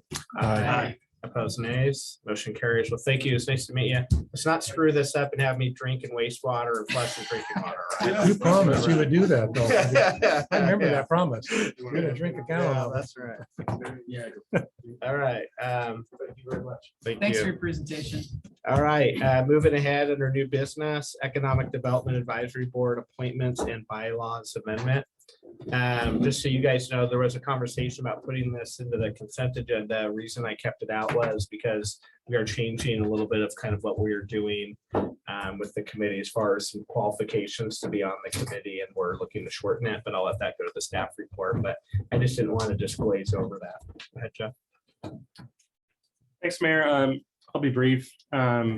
So per the staff report, we have a lot of vacancies on this committee. We advertised it. We received 4 applications, and those were all from previous members: Chris Jones, Hans Whipper, Bill Schwartz, and Jeremy Pietzel. The panel interviewed these 4 applicants and recommended reappointment of all 4. The panel included the mayor, Councilor Walker, and Councilor Exner. The mayor mentioned amendments to the bylaws. There are 3 of them. The first one is, as we've discussed before, this particular board has had a serious problem maintaining a quorum. It's been nearly a year since they've had a quorum. So the recommendation in front of you is to shrink the size of the board from 14 to 10, which is important. We're doing the economic development strategic plan. We need to have quorums at these meetings. The second one is, while we had the bylaws cracked open, we noticed what we think was an oversight in the language in the original membership section, which states that members must be, quote, owners of businesses. We think that was never the council's original intent. In fact, I dug up a staff report from March of 2019 that specifically says, the council wants business owners, but also other business professionals to be a part of this effort. I think that language just never made it into the bylaws. So we're proposing a correction to that would give the council discretion to appoint other city residents with specialized business knowledge. And then third, finally, Now that the board is well established, we're recommending removing the city manager as a voting member, though I'm sure he'll continue to take an active interest in the committee, but it's a. Truth is, he's just a real pain. They don't It want seems, to. it seems a Yeah. strange thing to have a Yeah. city manager as a voting member. of It's a board very like that. unusual, yeah.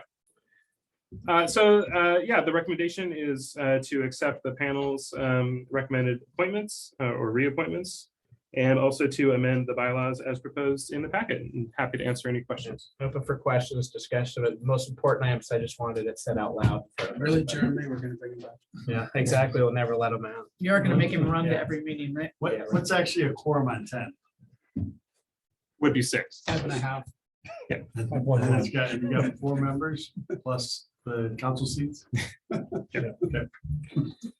For a motion? Yep. I move to reappoint board members Chris Jones, Hans Lipper, Bill Schwartz, and Jeremy Pietzel to the Economic Development Advisory Board for new 4-year terms, and to amend the bylaws for this board as recommended in the staff report. I'll second it. There's a motion by Counselor Sheldon and a second by Counselor Mayton. All those in favor signify by saying aye. Aye. Opposed, nays. Motion carries. All right, we're now moving to old business. Industrial design standards modification. Welcome, Kelly. Yeah, I didn't really have any updates since the first reading. I think the first reading was a 4-2 vote, I believe. And Mayor Pulliam is now participating tonight. So I didn't really have any updates. I did want to say, I think in the work session tonight, we talked about kind of making changes that will affect the area north, West Sandy or the old barn district or whatever you want to call it. I think we did do the first step in that. And that was removing mini storage facilities from that zone. So I did want to just kind of acknowledge that I think we had been kind of already moving on that a little bit. I do think this one tonight is an important step, not for that area, but for the industrial area and recruitment of living wage jobs and employment opportunities. So with that, I would like to. All right, thank you. So where you vote? Questions, discussion, motion? I thought it was unanimously voted. The other one was. kind of- The other one. We did 2 that Okay, night. Yeah. okay. All right, thank you. You and I were being obstinate. I don't remember why. I'm sure it was important. I think it had to do with the, worry that we were rolling back some Sandy style things that people worked really hard to put in place, and I just. I changed my vote on that from no to yes. Well, we also asked, at least I asked for, come back with some different language to clean it up a little further. Like, we agreed to do this for the now. Right. But then to come back later. That was for the other legislative hearing That's for the for the mini other one? storages. Yeah. Yeah. This It's one confusing. before you tonight, I know it was confusing. This one before you tonight, there was no requested changes. It was just a 4-2 vote. All right, is there a motion? Would you like me to do the second reading? Oh, I'm sorry, yeah, please do the second read. Yes, this is ordinance 2023-01, an ordinance amending chapter 17.90 of title 17 of the Sandy Municipal Code. I move to be approved the second reading. There's a second. Second. So motion by Counselor Exner and a second by Counselor Smallwood. I guess we'll just roll call it, huh? Okay, Counselor Mayton, Aye. Counselor Smallwood, Yes. Counselor Sheldon, Yes. Counselor Walker, Nay. Counselor Exner, Yes. Counselor Hopkinson, Yes. Mayor Pulliam. Yes. Thank you. Thank you, everybody. Let's move ahead to staff updates. Rochelle, you get to go first. Thank you for your patience. Parks and Recreation. She gets settled. I'll just do a quick introduction to the next three items. So goal settings on February 18th, Saturday, and the mayor and I will be working on the agenda to get that out to everyone. But in advance of this, we're having tonight 3 departments give updates on activities of the last few years in terms of council goals, but also what they've been working on, goals for their departments, and also challenges and opportunities that they see the department facing. And this is really to give you the background. We'll be putting together other background reports and sending those out in advance of the goal setting. But this gives you some background for these departments. And then the balance of the other direct departments, police, Sandy Net, and the others will be presented backhoe setting on Saturday too.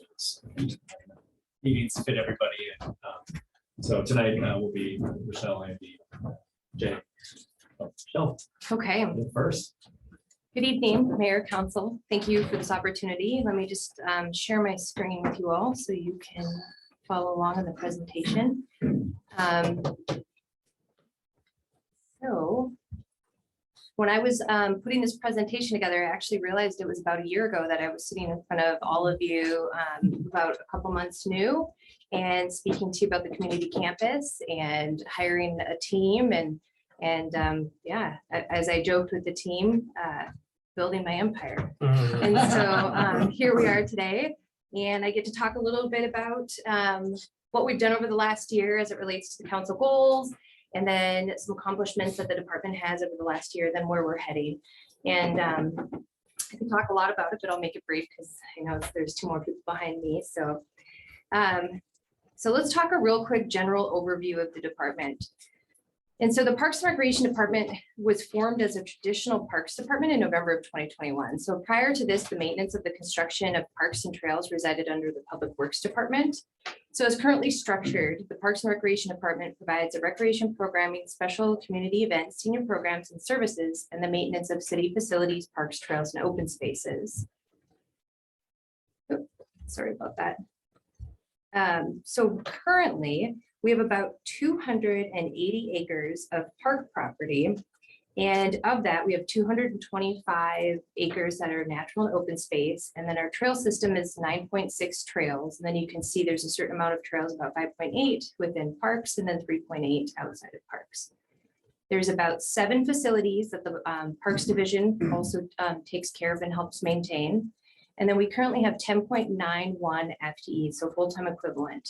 So kind of an interesting thing as we worked through this last year, realizing that of those 10.1 FTEs, 8 were hired within the last year. Wow. So very new team.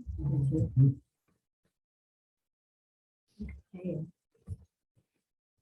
So when we started, one of the things that I used as a guiding North Star was the council goals. So we looked specifically at council goal 5 and council goal 8. So under council goal 5, we talked about maintaining financial strength and sustainability.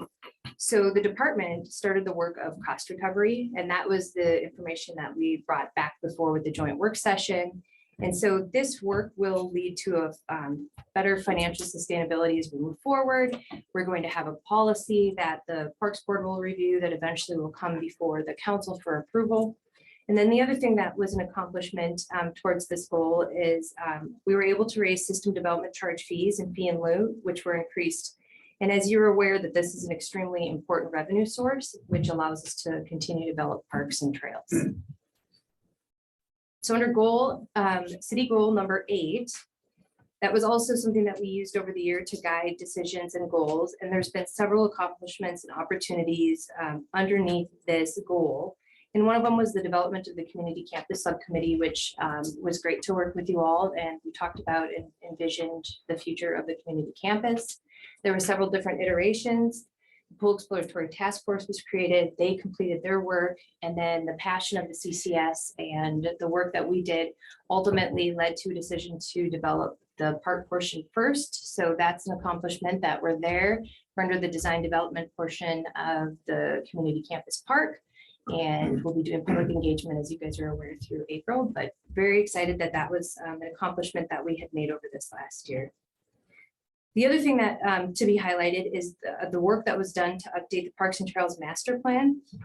And this is, I find, extremely helpful in setting goals, and it's basically our strategic guide for the department. So that was another really great accomplishment that we were able to do.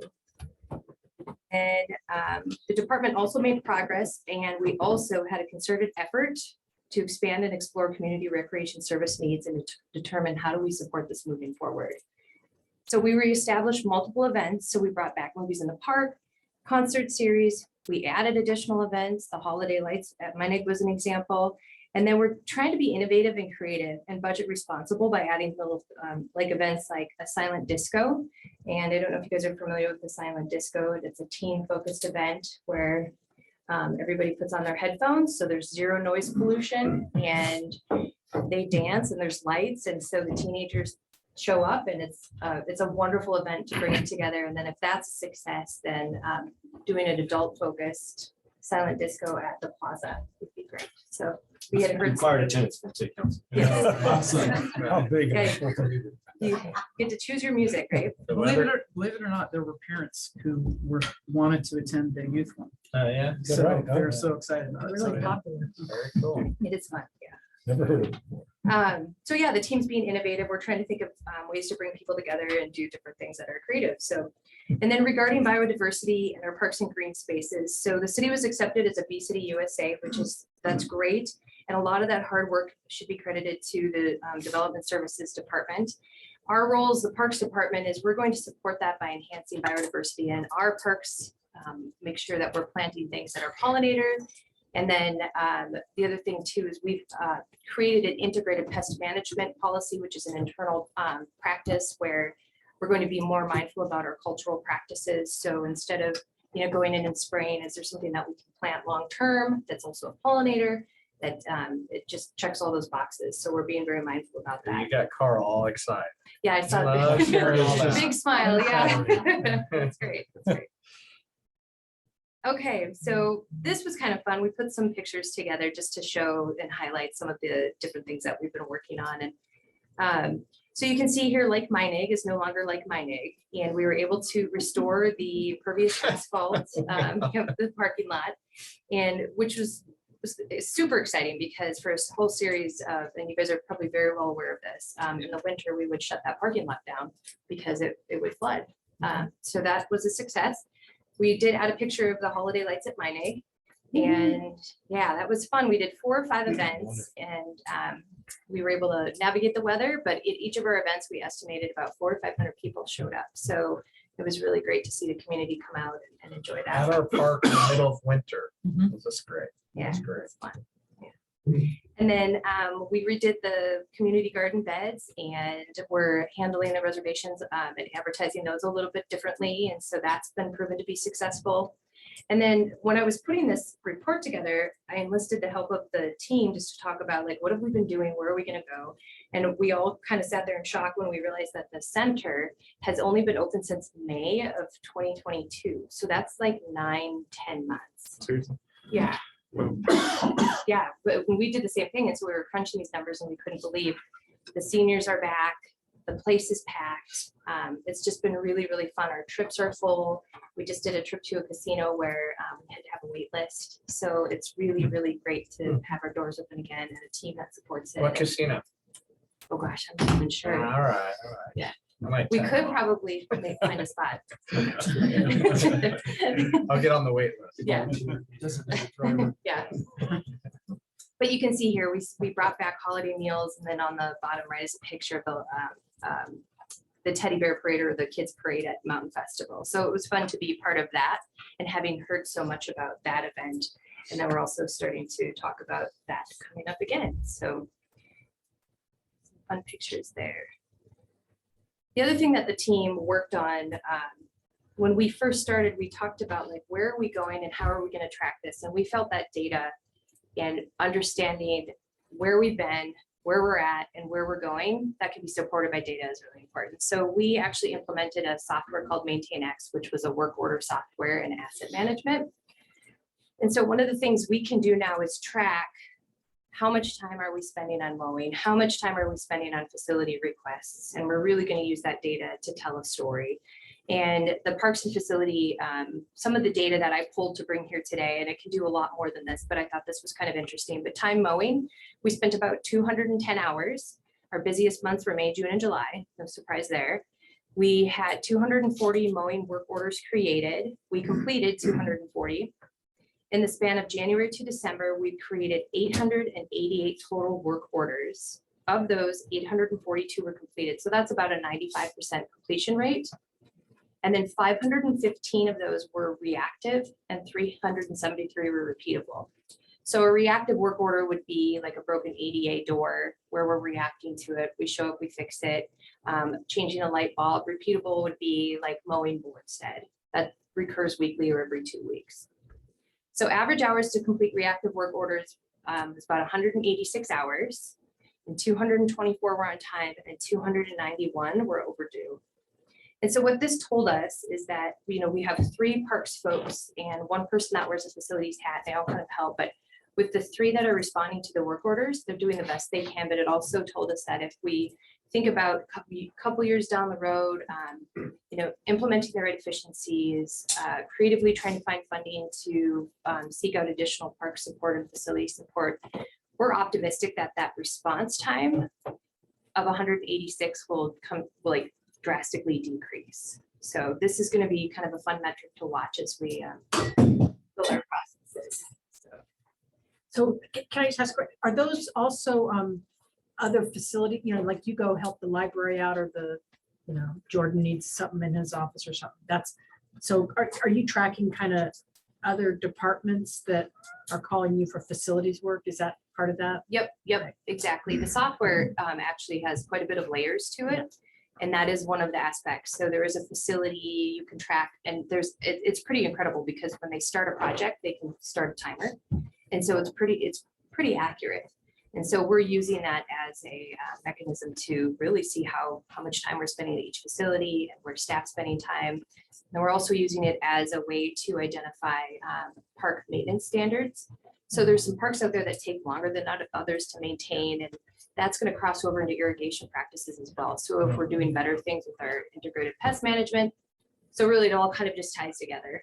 And so yeah. Yeah, I just was always interested in kind of pulling the other people's facilities out of the park's costs. Yeah. So that we could get a true understanding of what actual just the park's costs. Yeah. Definitely. Are you tracking volunteers and all this too? We do track volunteer hours. We're required to do so. But that's actually a goal of ours, is to have a formal volunteer program. So, and then senior programs and services. So for our Meals on Wheels, we served 15,785 meals. And then our recreation trips and programs. So our hikes, our social gatherings, our events, our facility rentals. Since we opened the facility of May of 2022, we've had about 2,484 participants through our program. Are those unique participants, meaning like are some of these folks being counted twice because they're participating in different events, or are these individuals? Like, is there that many people out there, or is it like 300 people that are just going to the same event over and over again? Yeah, so it would be like this, for example, would be like a trip. So if someone went on multiple trips, that person's going to be counted for each trip. Okay. So it's each particular event or program or service. I would be interested in tracking unique. Unique. Okay. Yeah, I think we can absolutely do that. And that's the one thing, too, that we identified as a team. It's just better data collecting. And so we're looking at visits to the center. So if somebody walks through the door, just checking, you know, if somebody comes through. So yeah, definitely. And then recreation programs and services, special and community events, for example. So this would be concerts in the park, movies in the park, holiday event. We estimate about 4,000 people, and then 17 events since May 1st of 2022. And then our recreation services, so Mountain Storm, we have Skyhawks and youth programs. That's served about 686 participants. And then we started renting the facility around July 1st after we opened. And we've already had 48 rentals, which is roughly about $11,632 in revenue. And our attendance has been 2,086.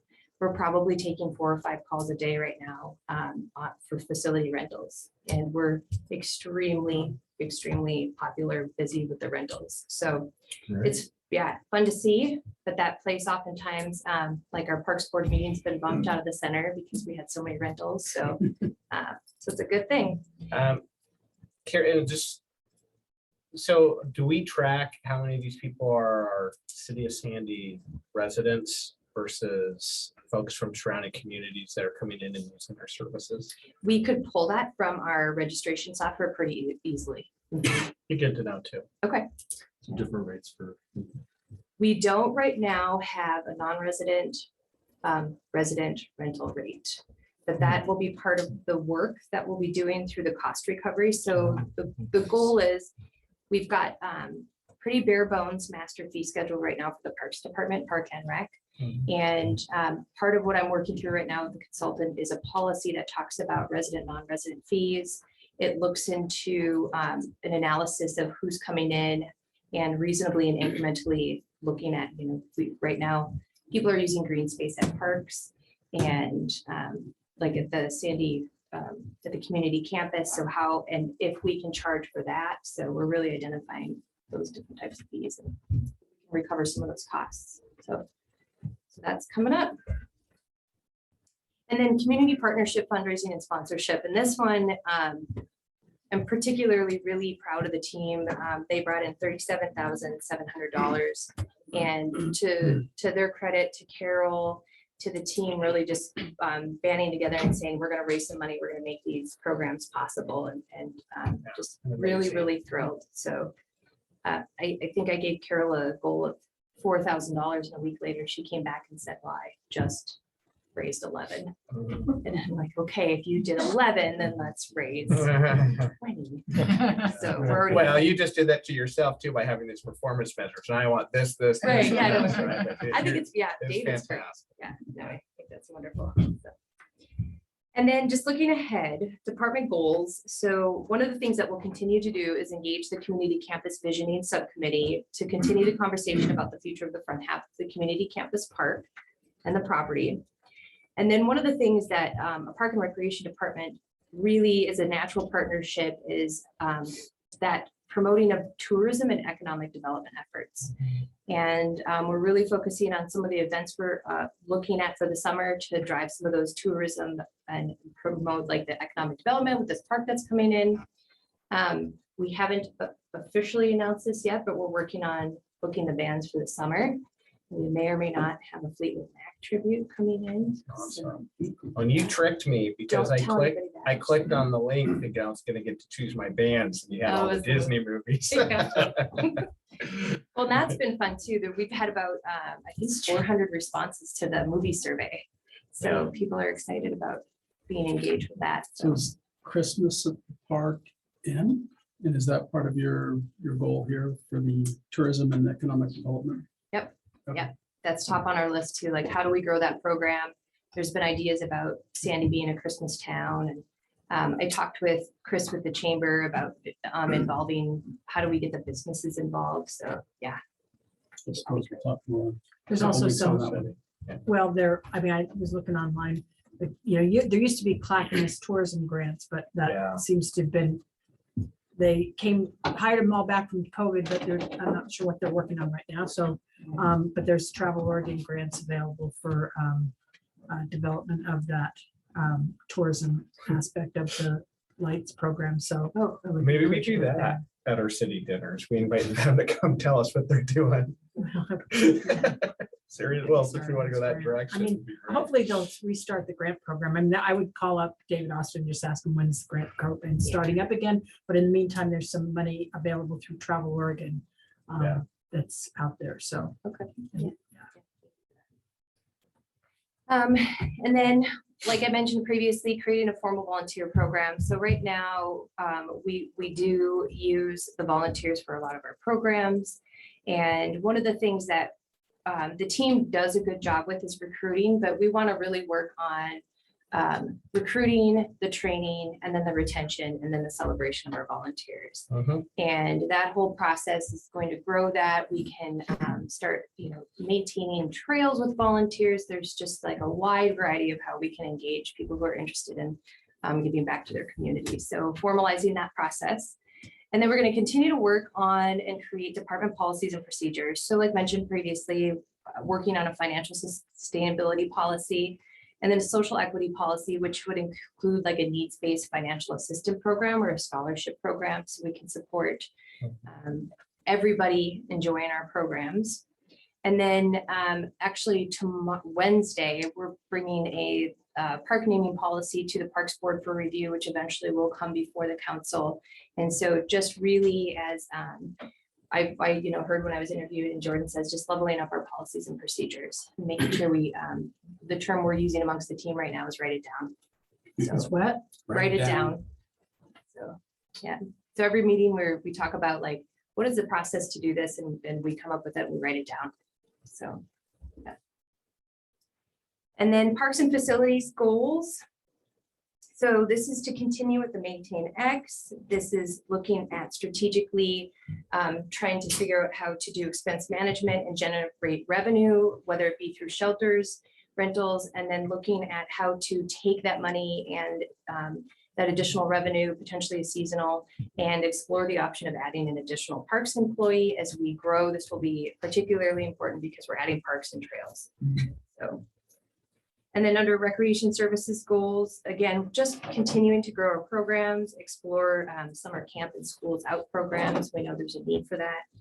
And then look at options on, we've created this like really nice color slide that talks about like our vision as a department and where we want to go. And it's really, we're using this as like our vision. And that's on the next slide. And it just talks about being able to someday, you know, right now we're doing Mountain Storm at the school district. They have a gym that's expensive and oftentimes we're at the whim of, you know, if there's another event going on, we'll have to find additional or different gym space. And so we've got this dream that we put together, and that's on the next slide. And then our capital investment projects or improvement projects. Goal is to develop the new community park, complete the Sandy Bluff upgrades, and then we're working on a connector trail from Community Park down to Sandy River. We're calling it the Cedar Ridge Connector Trail. And then a Deer Point development funding and resources are available. And then here's that colorful chart that we were just talking about. And this is when we sit down as a team and we talk about the future, where we're going.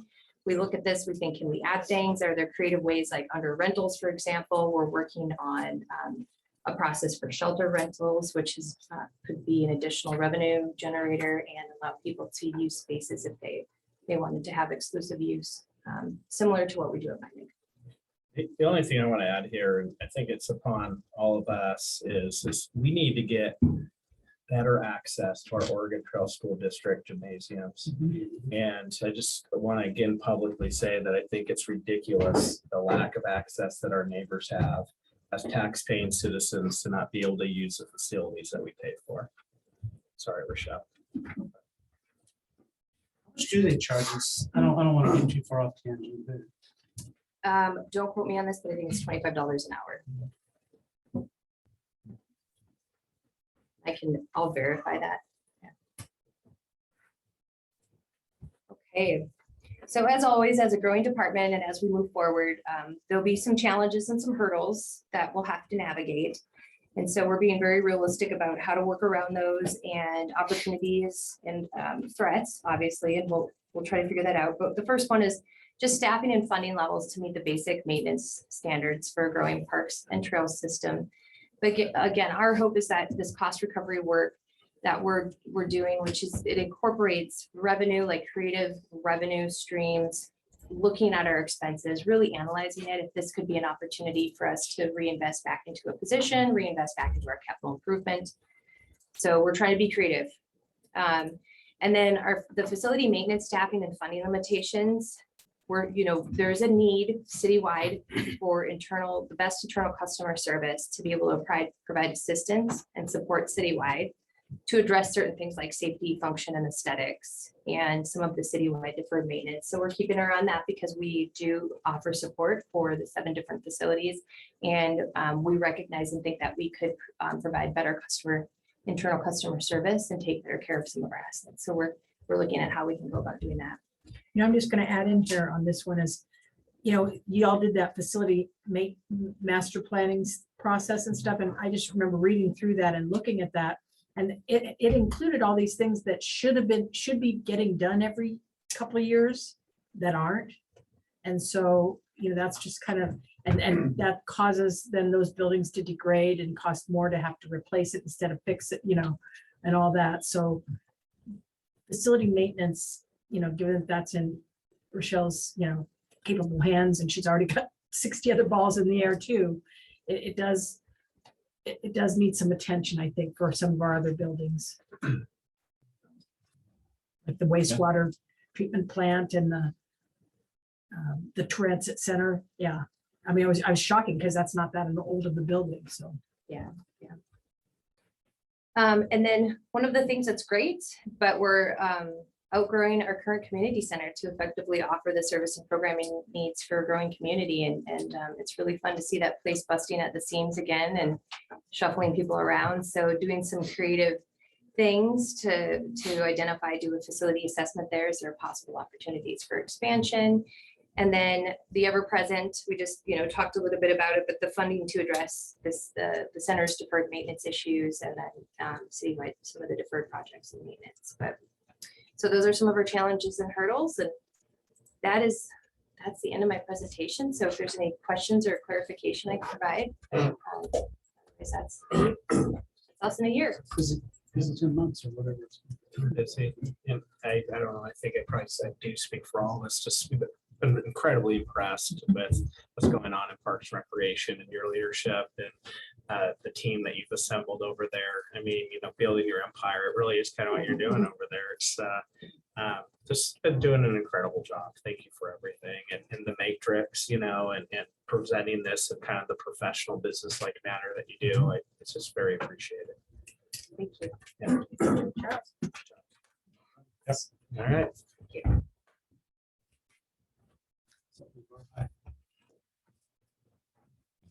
All right. Well, next up, we have you, Andy. Transit. Welcome. Good evening. Good evening. Good to be here. A little chilly, Yeah. but good to be here. Well, we like to keep people awake. Yeah. Is that what it is? Straight into the slide. Mhm. Okay. Yeah. Okay, so I have a couple of slides as well that Jeff is going to share for me. And hello, and my name is Andy Howland. I'm the transit director of Sandy Area Metro. Hello. So, and I just, anyway, so I will, since we have not officially met, I will say some things that are fairly low level, which is we provide service. Sam Gresham is one of our routes. We have Sam Estacada. We have Sam Shopper Shuttle, which is the red trolley you see. Sam Estacada, it's the blue trolley that you have probably seen. And then we have an in-town dial-a-ride, which is now called Sam Rides. Most people still call it Star because it was Star for a very long time. But we are trying to rebrand and bring everything under Sam. And so it's Sam Rides or Rides. And then we have Sam, which we lovingly call ED, which stands for Elderly and Disabled. Those are rides for medical services that you can't receive in the city limits. We also, what some people may not know, and Rochelle, I don't think mentioned, is we also work with the senior center, community center, to provide, they have a similar program to our medical rights program, in that if you are just outside of city limits, it will bring you in city limits for services that you need. And then also it's for medical rights if you're not in transit's service area, which is our city limits. I actually was looking just before we came, and our transit ed rides is actually only about 38% of those rides that were performed. They have quite a few rides as well. So very good partnership there. They have also, and this is why I wanted to bring it up, Rochelle and Tyler have done a great job of increasing the county support for those programs. So I wanted to be sure and give you those for that tonight. So if you can move me on, thank you. So we look a little bit different in that I'm the director. I have a program administrator who is one FTE, and then I share a transit administrative assistant with the Public Works Department. So Public Works pays 20% of that position. I pay 80% of that position. They are a front desk customer service person in the operations center where we all operate out of. And then we contract out. So we have MV Transit, which you all are very aware, as our contractor. I have 27 FTE by the contractor, even though if you add it up below, it's about 25 right now. We need 27 to do what we need to do, and that is even on the lean side. But we have 25. So as you know, we increased wages and went through a 6-month extension with MV that actually was well received, and we did get a lot of new drivers. If you ride Sam, we have a lot of new young drivers, and they're great. They're very professional. I'm really happy with the crew that we have. We still need more. It's actually impacting our ridership, especially our dial-a-ride. We cannot meet the need that's there. So we have one driver who's performing all of the ed rides for transit and the community center. And then we have a driver too, but one shift that is a dial-a-ride for in town. So we really need to add to at least one driver to each of those to be able to bring that up. We also have times where dispatch is going out to cover rides because we don't have a driver, or previously Mount Hood Express kind of took a hit because we were really low on drivers. They've gotten back up to about where they need to be, but we're still shuffling pretty hard. So we also have a general manager, and we haven't for 6 months while we had that extension. Now that we have a new signed contract as of December, they have given us a really good general manager. He comes with a master's degree, he comes with many years of experience. I'm thrilled. He's already got 4 people that have applied or are now in qualifications to fill some of these positions that I just told you we need so badly. So hopefully with the new general manager, we'll really start to see some action and fill some of those positions. We also have always had 3 dispatchers. One has been elevated. He's now called the operations/lead dispatchers. He's wonderful. He was a dispatcher and the general manager for the past 6 months while we didn't have a general manager. So I'm happy to see him elevated. We have a maintenance coordinator that does some light maintenance there on staff, but we take most of our vehicles for preventative maintenance and repairs to local vendors. And we have a utility worker that is washing buses inside and out is primarily her job, but she does help the maintenance coordinator at times with light maintenance work. So you can go ahead, thank you. So that is what our department looks like. I am going to move on into our accomplishments, and you will hear me say grants, grants, grants a lot throughout, not just our accomplishments, but also our goals, because as you know, we are very heavily grant funded and federally especially. So a lot of our time is spent out there looking for grants and making sure that we're compliant. There's a lot of work that goes with those federal grants, a lot of rules attached with that.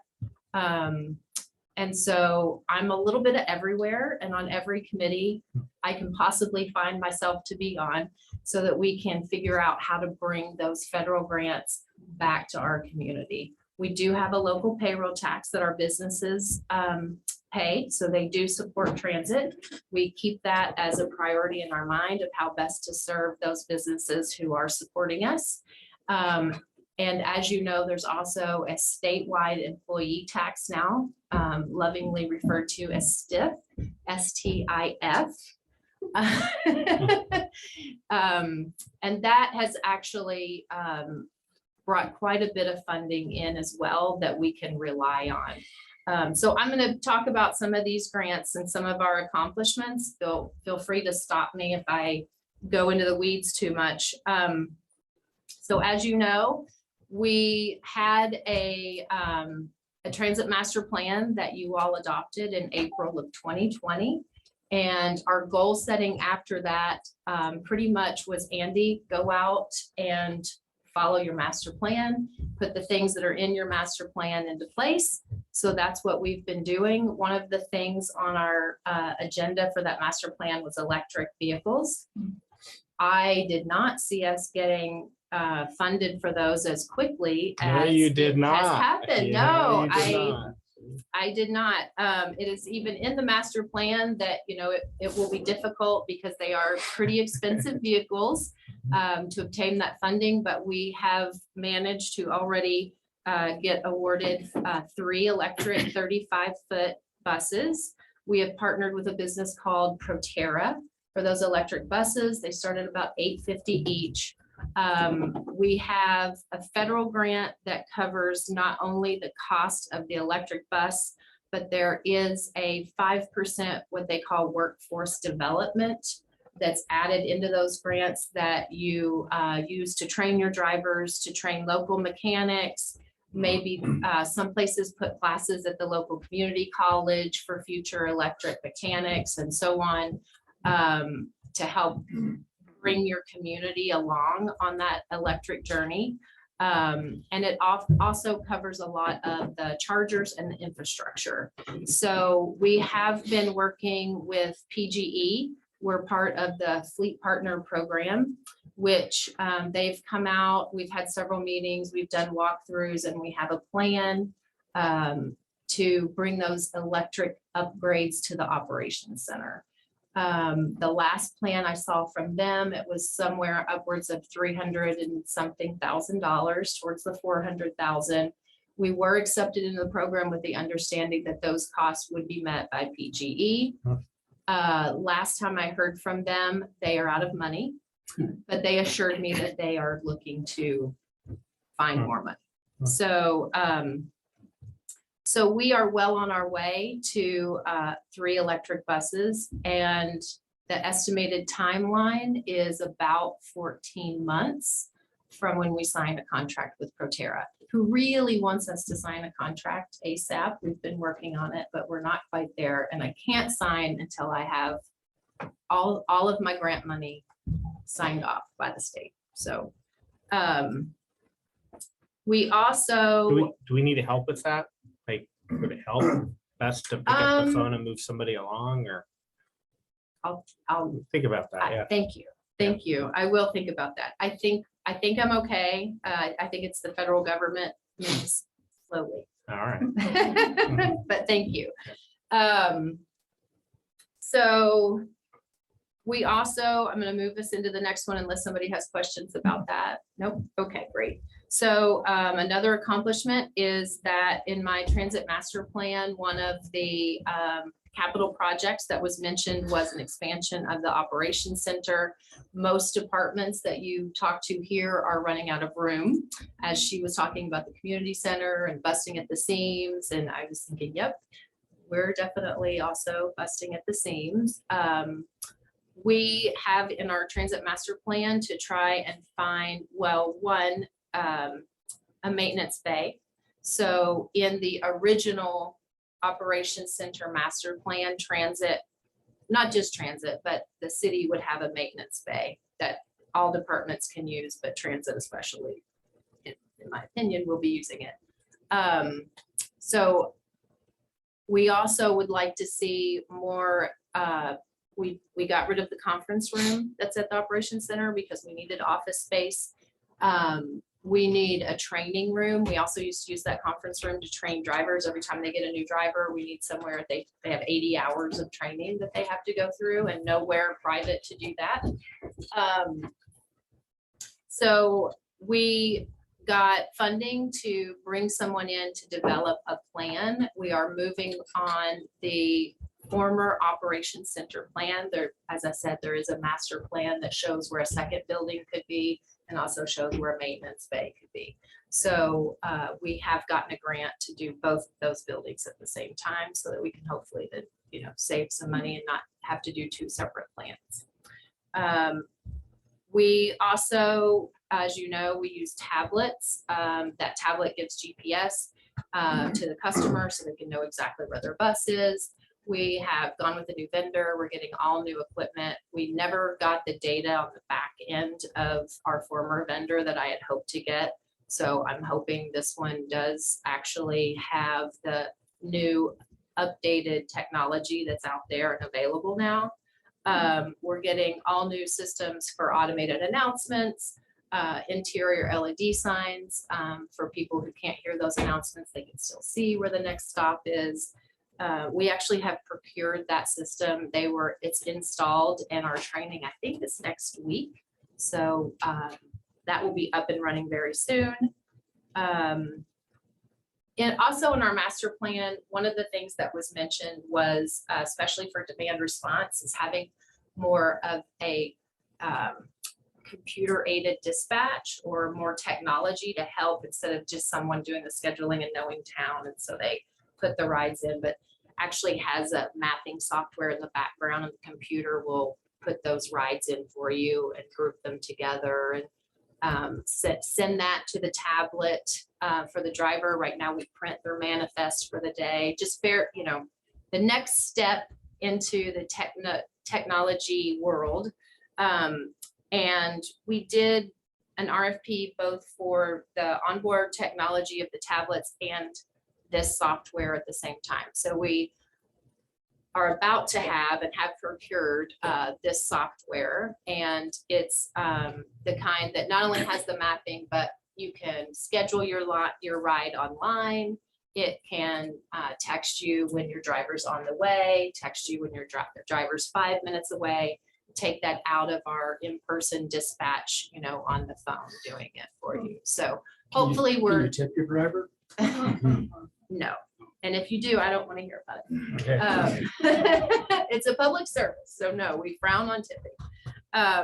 But we're moving into that more on-demand kind of transit to see if that micro transit approach to transit might be a better fit for our town and to get riders on the bus. We got two transit vans, and they're quite beautiful. And we added Wi-Fi to the Gresham route and the shopper shuttle. And a lot of people, that was at Sandy Goal for a long time. And I actually kind of skipped over it and put tablets on our vehicle instead. So we finally did put Wi-Fi on the vehicles. And so it's the Gresham route, and then it's the Sandy shopper. Question, what's the transit vans for?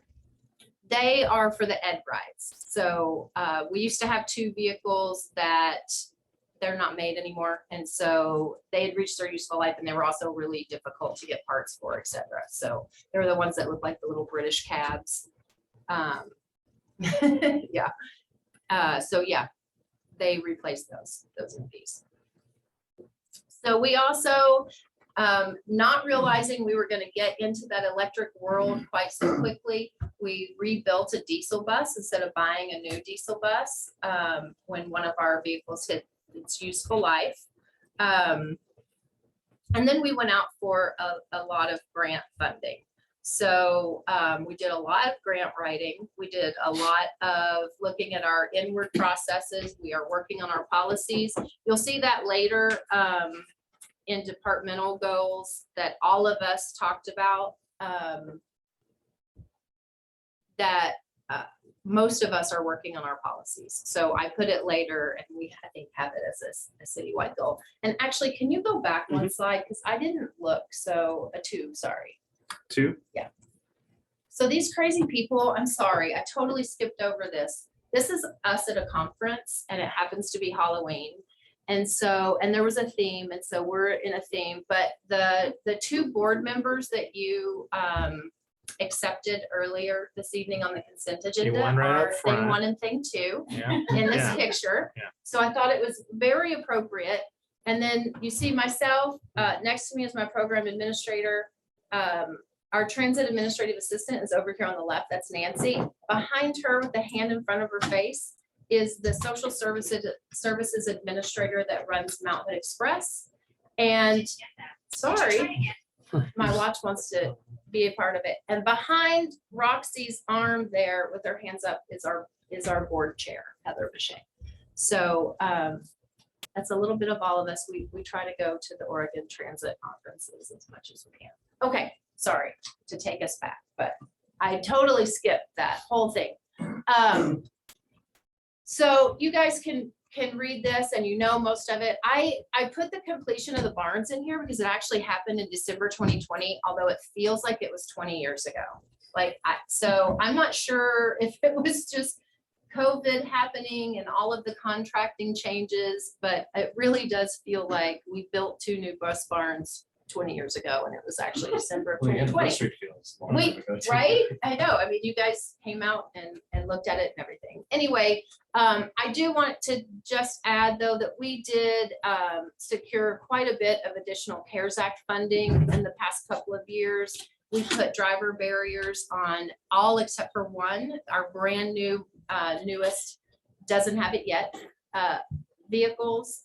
We upgraded all of the HEPA filters on our systems. We bought an additional Ford Transit van because we found that we couldn't fit more people in these transit vans. And especially during COVID, when we could only have one person in there, it was really important.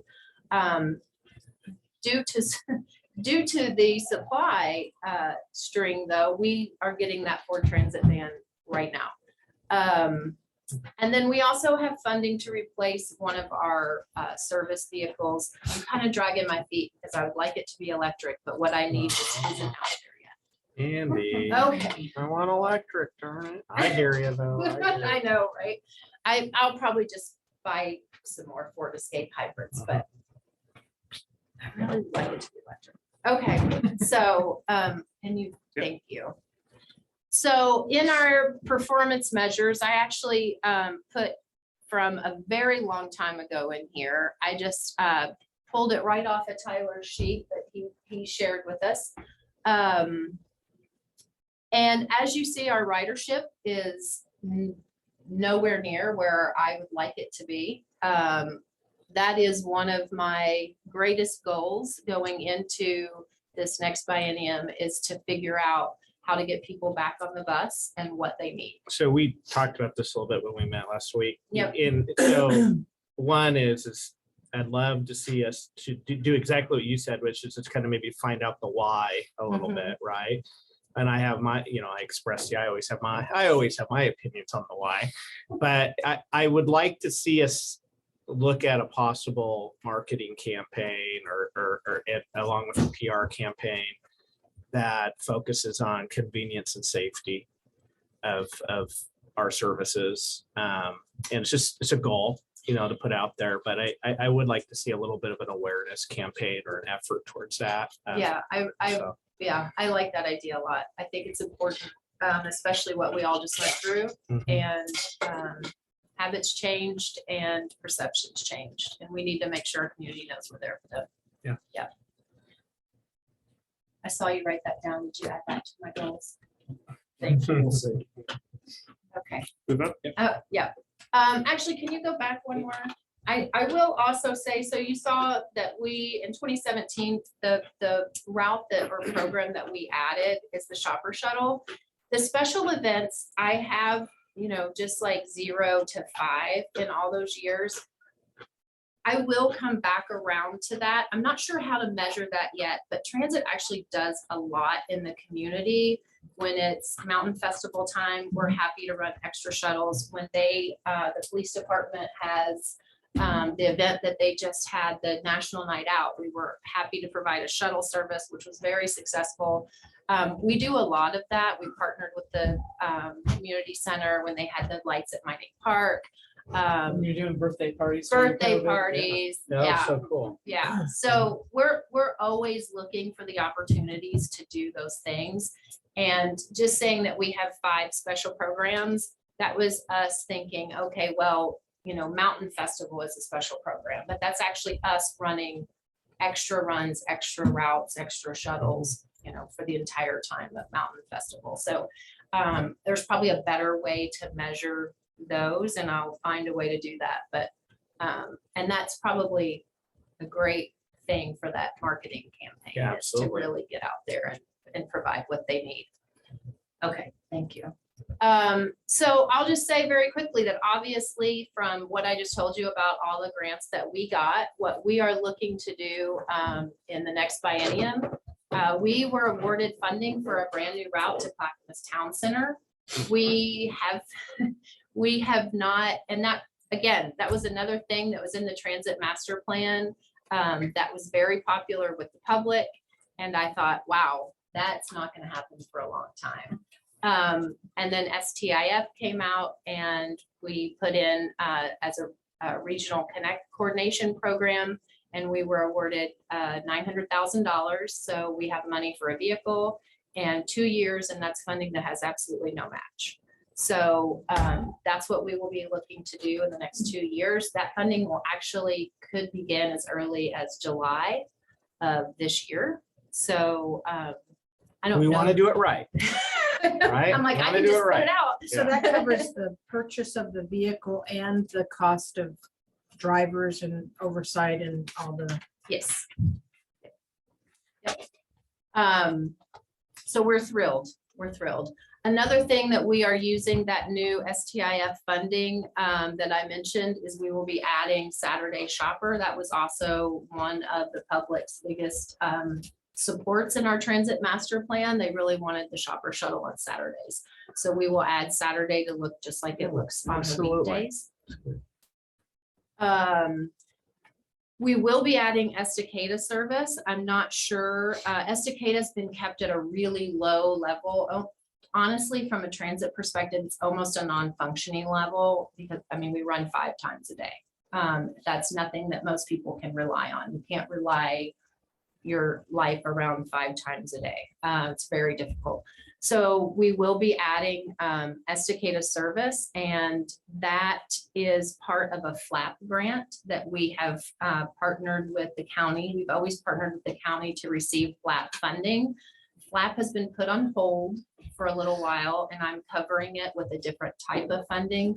But we did just get the announcement that they not only awarded our project, but they awarded it in whole, covering all of the costs with no match.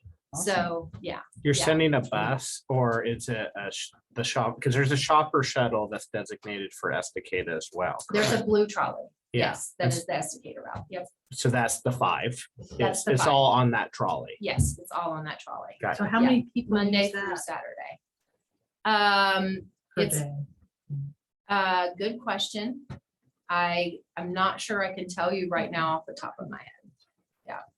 Is it going Um, to that new futuristic brewery? You don't have to answer that. I think 5 trips is what Trump Yeah, used to 10 give trips, us. yeah. Which is one of the Yeah, reasons right, we left. right. Yes, exactly, exactly.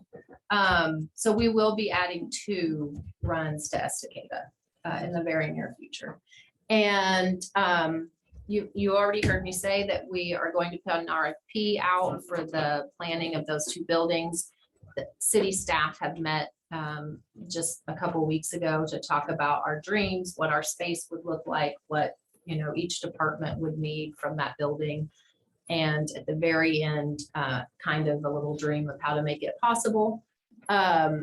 We need to implement e-fares, so you can pay with your phone. We are right there. We actually participated in a study with all of our other county partners. But an RFP needs to be put out and followed through. We all plan to use the same system, same service, so that no matter where you go in the county, it's same. You don't have to download 3 different apps onto your phone to figure out how to do that. I actually have a grant in right now that's doing very well in committee to cover the cost of that and do it so we can hire a consulting team to do it for us. Let's hope it goes through. And then we have to mobilize our electric vehicles. I added the crosswalks at the bottom, and there's another one that I probably should add, but in the transit master plan, they point out that our transit center has no crosswalks, and our city offices are right across the street. And it's like a little island to get to your bus stop, which is pretty dangerous. And so I recently reached out to ODOT. There's a new grant program that is specifically for cities that have a highway that runs through them. But it's called Great Streets.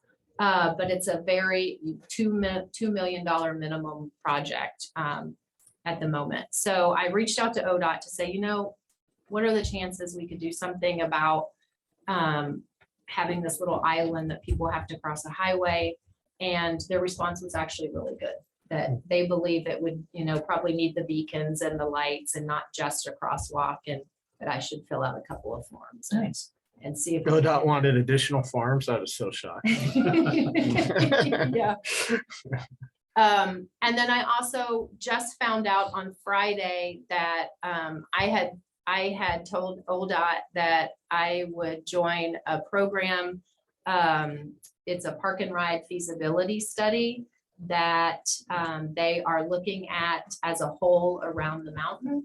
And they put the project to the PSU planning department, and it has been chosen as a master level planning study by the department. So hopefully we'll be part of that study just to see if it's feasible to put a park and ride on Highway 26. Currently, people use the Sandy Operations Center as a parking ride, and our parking lot gets really full when they get on Mount Hood Express and go from there, because once Mount Hood Express in the winter leaves Sandy, it's full. And so people park at the Operations Center because that's where it leaves. That's the first stop, and they feel like they can get a seat. So we are going to be part of that study to see if it's possible to put a park and ride on Highway 26. My vision is with coffee shops, chargers, etc., if it were to become a reality. So is that something they would pay for they would buy property and build a park and ride? No, it would probably be something that I would have to get a grant to buy property to put in a park and ride. Cool. Charging stations With charging stations, yes. near places people will shop. Yes. And so my last slide, and I'm Yeah. sorry, I took up way more time than I wanted to. That's one of our newer drivers, and she's just lovely and everybody loves her, and she's cute as could be, so I put her on there.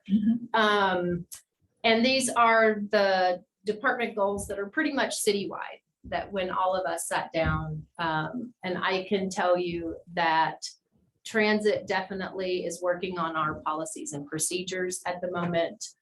We are all working on city planning for facilities, hence the planning of 2 buildings at the operations center. Capital replacement is obviously always top of my list, and so on and so forth. Awesome. There's one more. Oh, challenges and constraints. I'll just Thank skip over that one. Well, and this is the transit department at a safety meeting.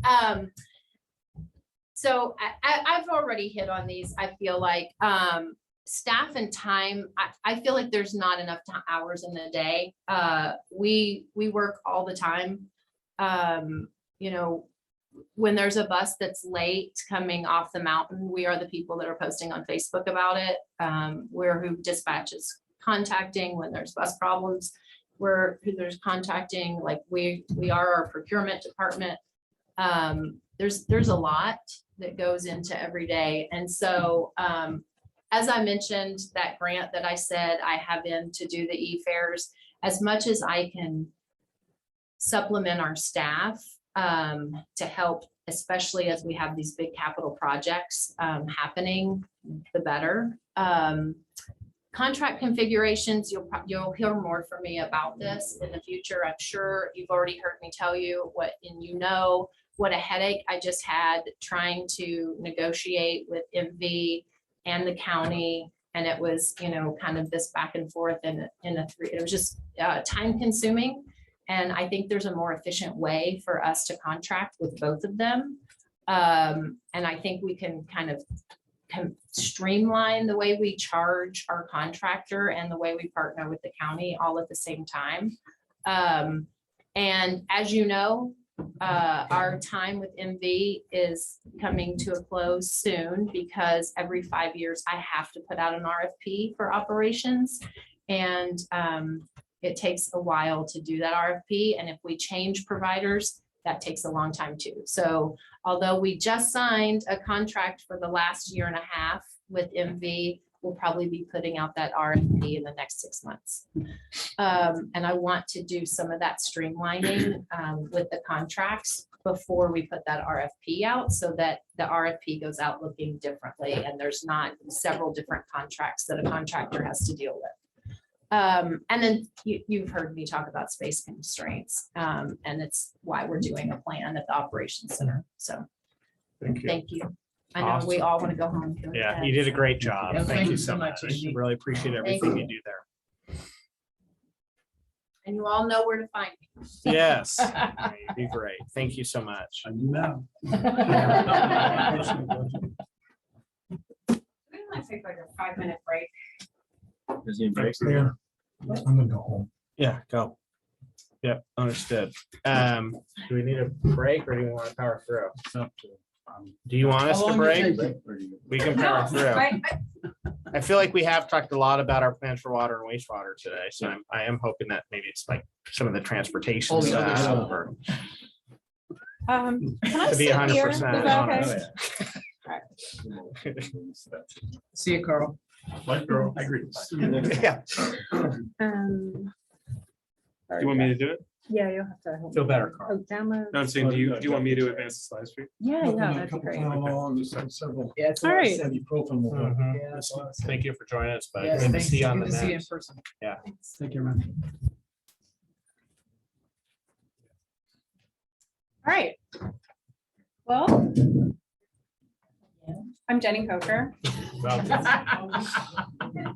I'm here a lot. And so goal setting and, department report out for us.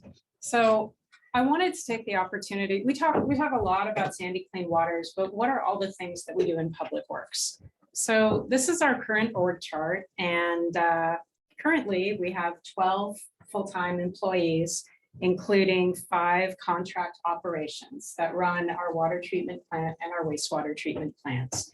Some interesting things to note. We've had the same staffing level since 2005, when the population of Sandy was a little over just about 7,700 people. The last time we added another person was AJ Thorne in September.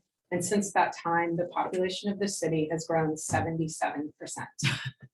And so you can just imagine the additional streets, the additional treatment facilities. And so we do share some facilities, those in green. I don't think I have to get into the details, but we pay about 1 FTE for we share some administrative support at the operations center with Andy at Transit. And then we pay for 0.7 of a billing clerk as well as another billing clerk. And they just, they're answering the questions about the water bills predominantly. We can. There's no questions about water bills. That's supposed to be funny. Some people got it. So I do want to take a little bit of time to set the stage about everything we're trying to do with 12 people. So, we know we do water, we do streets, we do stormwater, we do sewer, and we also do, and for 36 years, Mike Walker did the development engineering as well as the engineering capital improvement plan with 1 technician to help him do all these functions.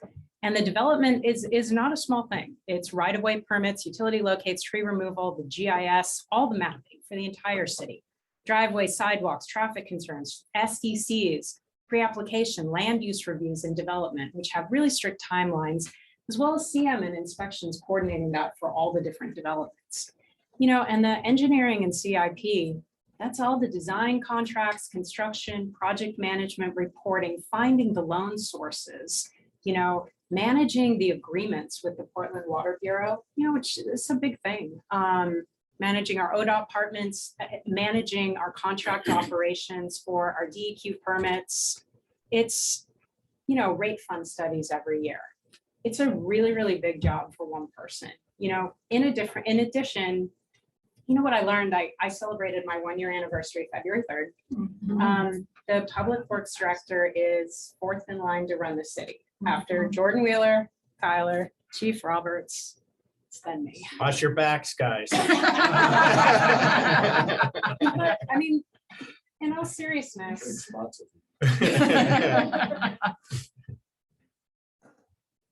We want to take really good care of you, and we take that very seriously. In this last year, we've met with fire. There are representative meetings we have with Clackamas County Disaster Management, LEAPC. There's so much coordination required to manage these things, and we don't have an emergency management department, so that is another function. Water, we're blending 3 different sources. We're dealing with the water master. We have treatment plant, we have consumer confidence reports. You know, we deal with EPA, we work with the consortium, we're negotiating the new 30-year agreement with Portland Water Bureau, which takes up multiple days every single year, practicing emergencies. You know, the sewer department, we have 6 pump stations, 12 pumps, 1,193 manholes. Water, I think I have some similar 421 hydrants. We do a backflow assembly that protects our potable water. We have 4,171 services. We have 5 reservoirs of 4.75 million gallons, 4 pump stations, and 13 pumps in water alone. Currently, the Mighty Stack 2 is managing, actually right now, 13 different design contracts. You know, we're looking at $100 million CIP, as well as 5 different construction contracts. We're spread really, really thin. Does Veolia do our water and our wastewater? They do our water plant, but they're spread really thin. They're doing a lot of small projects for us, and Ryan and his crew lend them a lot of help. And that's how we've been able to manage with this. Is there a different company that does the wastewater? No, Or it's is the same Veolia? one. Okay. And Thank you both. it's one of the things I'm going to talk about. People just aren't going into this line of work. Small cities are looking for contract. They don't exist. So maintaining those relations are really, really. Well, I know a lot of the deferred maintenance issues that we have in those things are. All right. So I'm going to get through the 2021-22 accomplishments. We're not supposed to be down at the granular project level, and many of you besides Chris have heard me here a lot, but plan and provide for sustainable infrastructure. We had several key metrics and we hit all of them. We were about to close on a WIFIA loan. Loan interest rates went up, and we spent a lot of time this summer pivoting and trying to figure out the best combination of loans for the city to close on, which we've done. And we also finished the paperwork on the $14.7 million ARPA grant loan. The Sandy River MPDS permit and alternative discharge. The city has been working on that for a year. We did submit that permit application to DEQ in November. And this is a long process, but we just heard that it was deemed administratively complete this last week. There's many, many more steps, mixing zone studies. We now have a permit writer assigned to us, but that's moving next in the process. We also have a seat on the rulemaking committee for the Sandy River TMDL. And the first meeting of that is February 22nd. Wastewater treatment plant phase 1A. The Sandy Clean Waters program alone is on track to spend $20 million. There has been a huge amount of getting the treatment plant ready. We're now preparing for stress tests, including huge amounts of sampling. And there are, I can't even tell you how many meetings and contractors getting ready for this test. This is a very uncommon thing. It's not done very much. And we're very fortunate with all the people we have working on that. You know, we're also in a moratorium, and there's been an incredible amount of time spent with EPA, DEQ, negotiating what we do in the next few years, and navigating the challenges we're in. You know, we also put Basin 6 and 7 out to bid. We also have a facility plan amendment. We also just approved a manhole grouting contract. And so far, we're looking really good. Our I&I has dropped down. Our treatment plant performance is doing really well, and we're getting organized for the next phase of improvements. So I'm really, really happy with how much we've done in the last year. And there's just been, it hasn't been me alone. There's been so many people, Jordan, Tyler, Jeff, like everybody has helped. Next slide. On the more positive side, streets. 362nd and Bell improvements. That's going really well. That's about a $13 million program. It's scheduled to finish late August of this year. You know, we're still in settlements with Mr. Lundeen. There's still multiple different permits that we have to go through, but that was a huge, huge accomplishment for us. And I know it was a really big goal for you. You know, we have some other things cooking in streets as well. The Gunderson intersection, we issued an RFQ, and we did get a good respondent, which is HHPR. Also, we've worked with ODOT on Vista Loop, and I know that the streets are something we hear about mostly from the council, traffic calming, safe crossings of streets, signs down, potholes, this is mostly what I hear at the end of the council meetings. And, we take that in and try to address those the best we can. On the water side, the really big focus was finishing the water system master plan and figuring out what we were going to do. We're under a really tight schedule, and also kind of really putting together the condition and state of the water system. In the last year, we have applied for 5 different water loans. We're listed as number 7 on the drinking water SRF. That's very competitive, and I'm really, really pleased about where we are. We also have a number of condition-related improvements. Currently, we went out to bid for repairs to the Sandercock Reservoir on Friday. Everything goes the way I planned, that will get repaired and back online before the high demand season in June. And frankly, I will sleep much better at night. Veolia has been an incredible partner to us. We have had some incidents, some service disruptions. The system is fragile. It's fragile. We are working on trying to get our second filter at Alder Creek working again. There's really no risk to us other than putting money in and not being able to get it back. And that we have been very careful. All the improvements we put into filter 1 and 2, if we can't get it working, we can move those over and rehab our currently working filter 3. So I should know in the next month or 2 if we can get filter 1 and 2 working again. And if we can, that will provide just another layer of resiliency. These are some of the items that were highlighted in the water master plan report that needed to be done right away. So we're working on these in addition to everything else you see going. So Jenny, was this our chance to jump in on streets a little bit? Sure. So 2 goals that I'd like to see us talk about at our goal setting on streets is one is I really want to see these recommendations on speed changes that we now have control over throughout our community. The other is we now own the DeBarco and 211 intersection, which means we own it. We own every death. We own every accident. We own it as a community. And we've had dialogue up here. It was actually a little out of turn, but it worked and it put it in my mind. So I'm forever grateful that we had it where, I know there's a variety of opinions on here and everything else as far as the slope. And we had a traffic engineer up here say, well, actually there's steeper slopes coming down the mountain where we have stop signs. And I want to study that intersection. I want to get recommendations on it. And if the recommendations come forward, all we got to do is put in 4 stop signs with a warning, deal up there, or we need with a blinking light, whatever it may be. We own it now. And I want to see it on a goal for us to make improvements on that. Because it may just be not that expensive to do. And I know that we've got water and wastewater and all that, but like streets are really important. We need to spend a little more time, I feel, focusing on streets and some of these improvements. Yeah. So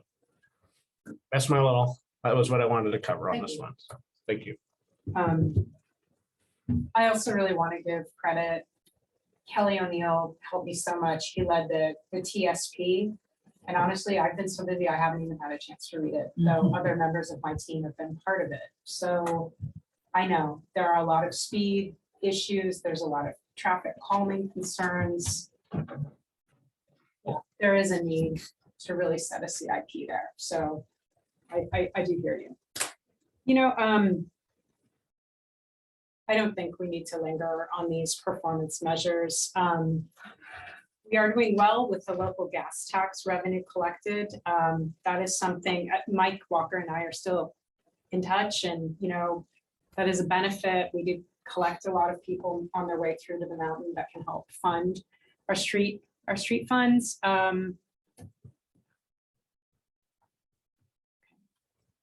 The street department goals. Oh, I could have waited. So I know we're all waiting for the moment when we're driving on 362nd and Bell. One of the things I do want to bring to you is an amendment.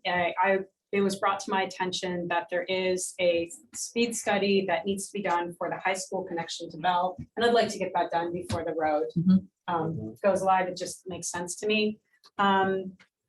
Last year, for affordability reasons, we put off our paving project that we typically do every 2 years. And this is done to maintain the paving index so that we put off having to do very expensive repairs. You want to maintain your paving index above between 50 and 70, as I understand it, and ours has degraded a little bit. You know, we are planning to bid that right now. Our funds are extremely tight in the street fund, but I'm hoping. Because we spent the money on Bell, 362nd, we spent on, so the idea of having that kind of collection agreement to kind of help replenish that fund is also a goal of mine. It is. You know, to try to just, because this is important to kind of make sure we have our local streets fund to do that. I do. I have a plan for hopefully bringing that to us in May or June. So I do have that as well. The Gunderson 211 intersection improvements, the RFQ, we're trying to move forward on that.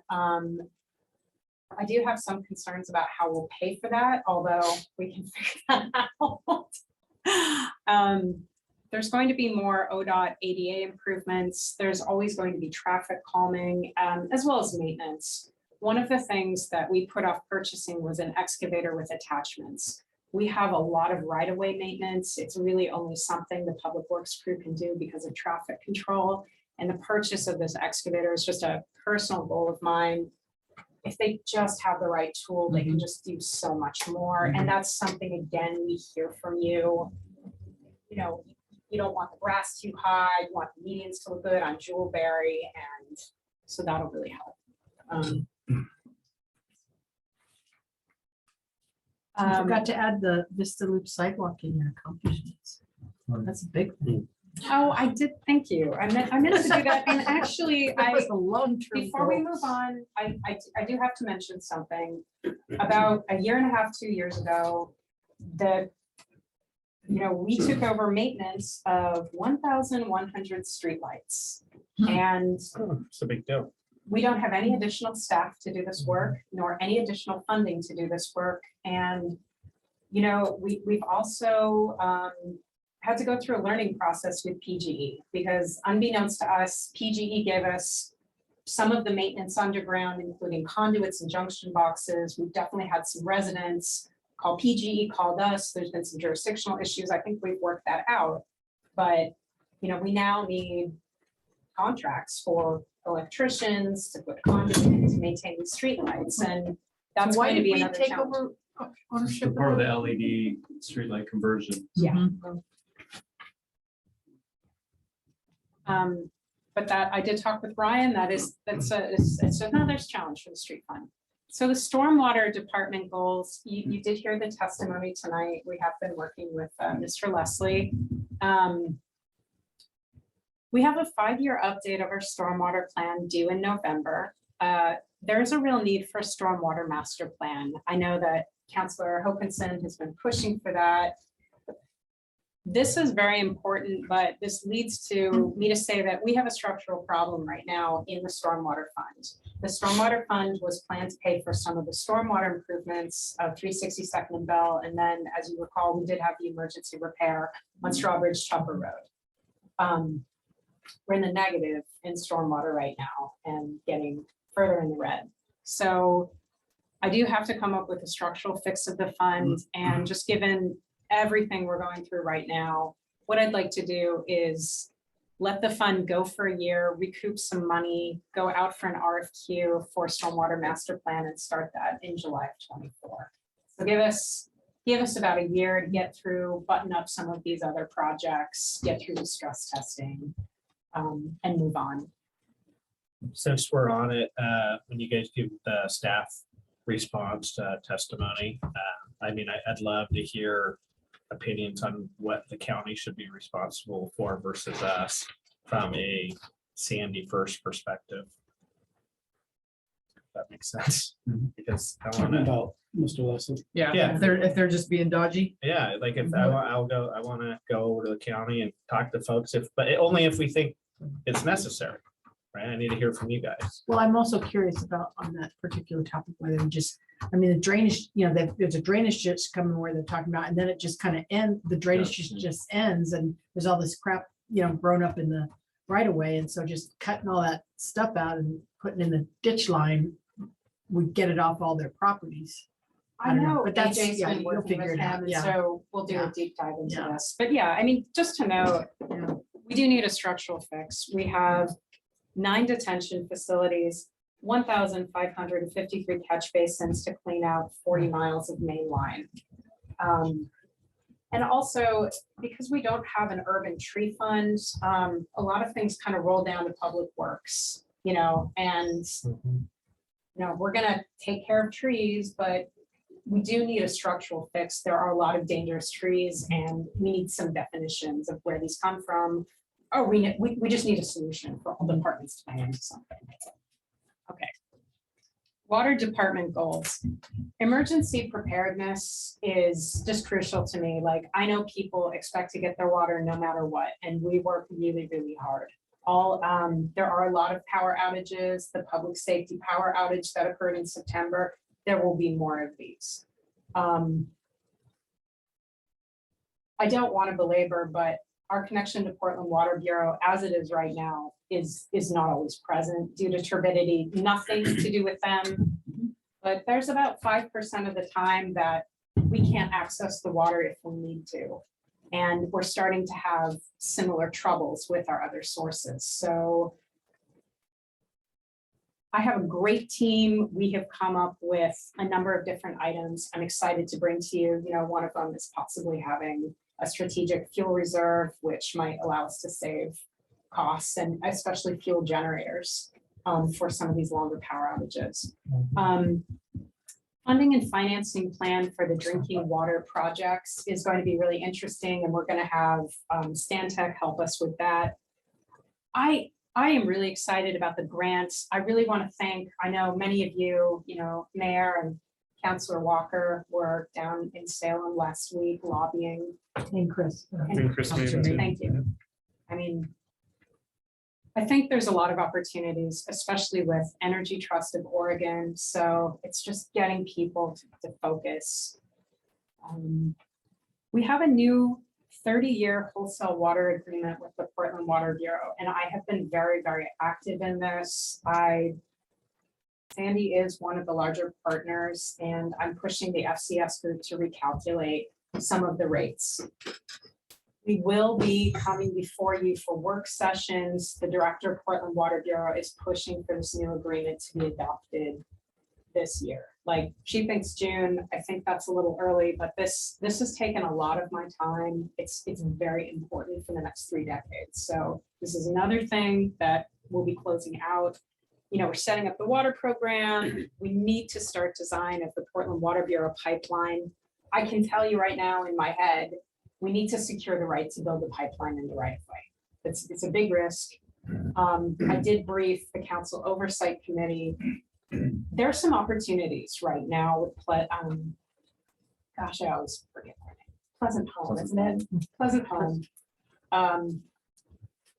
There are opportunities for infrastructure cost sharing that might help us and actually might help Portland Water Bureau as well. So this next year, we'll be looking at them either sharing the cost of the pump station, maybe sharing the cost of part of the line. We may look at, would it be cheaper if we banded together for other rates? There's some interesting possibilities right now. So we'll be looking into that and seeing what makes sense for City of Sandy. There's other little community water sources around too besides that. Like there's one down Servin, but down below Servin, a smaller one. There's less, I think there's less. I don't know what they're called, but I wonder if there's more opportunities to share the cost as our consultant is talking about.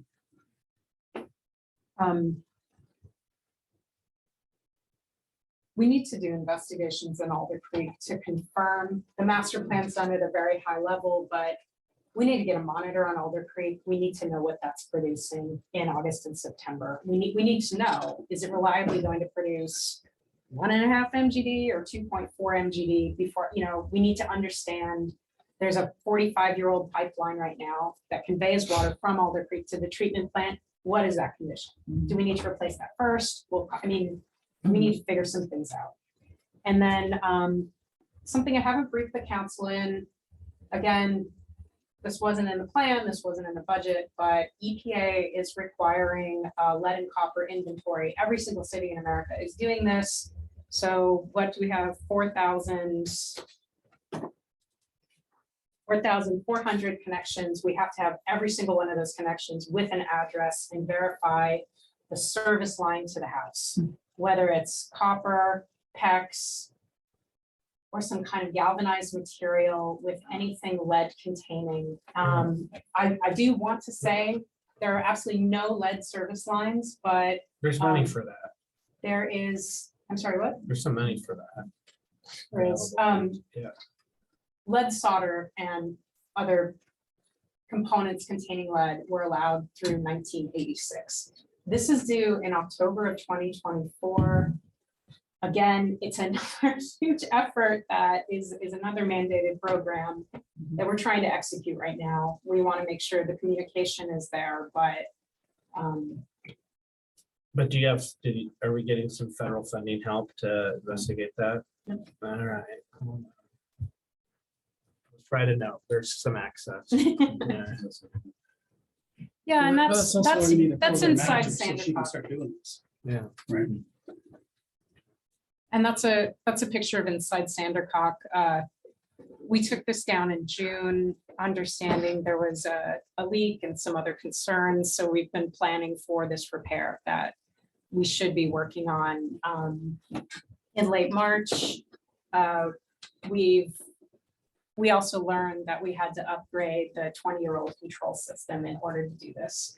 Sandercock is what provides water, collects it from Brownell Springs and serves the upper two portions of our water system. It's actually in really great shape for being built in 1966. So this, we're expecting about $1 million projects. They'll be done in the next couple months. Okay, sewer department goals. Oops, let's straight through this.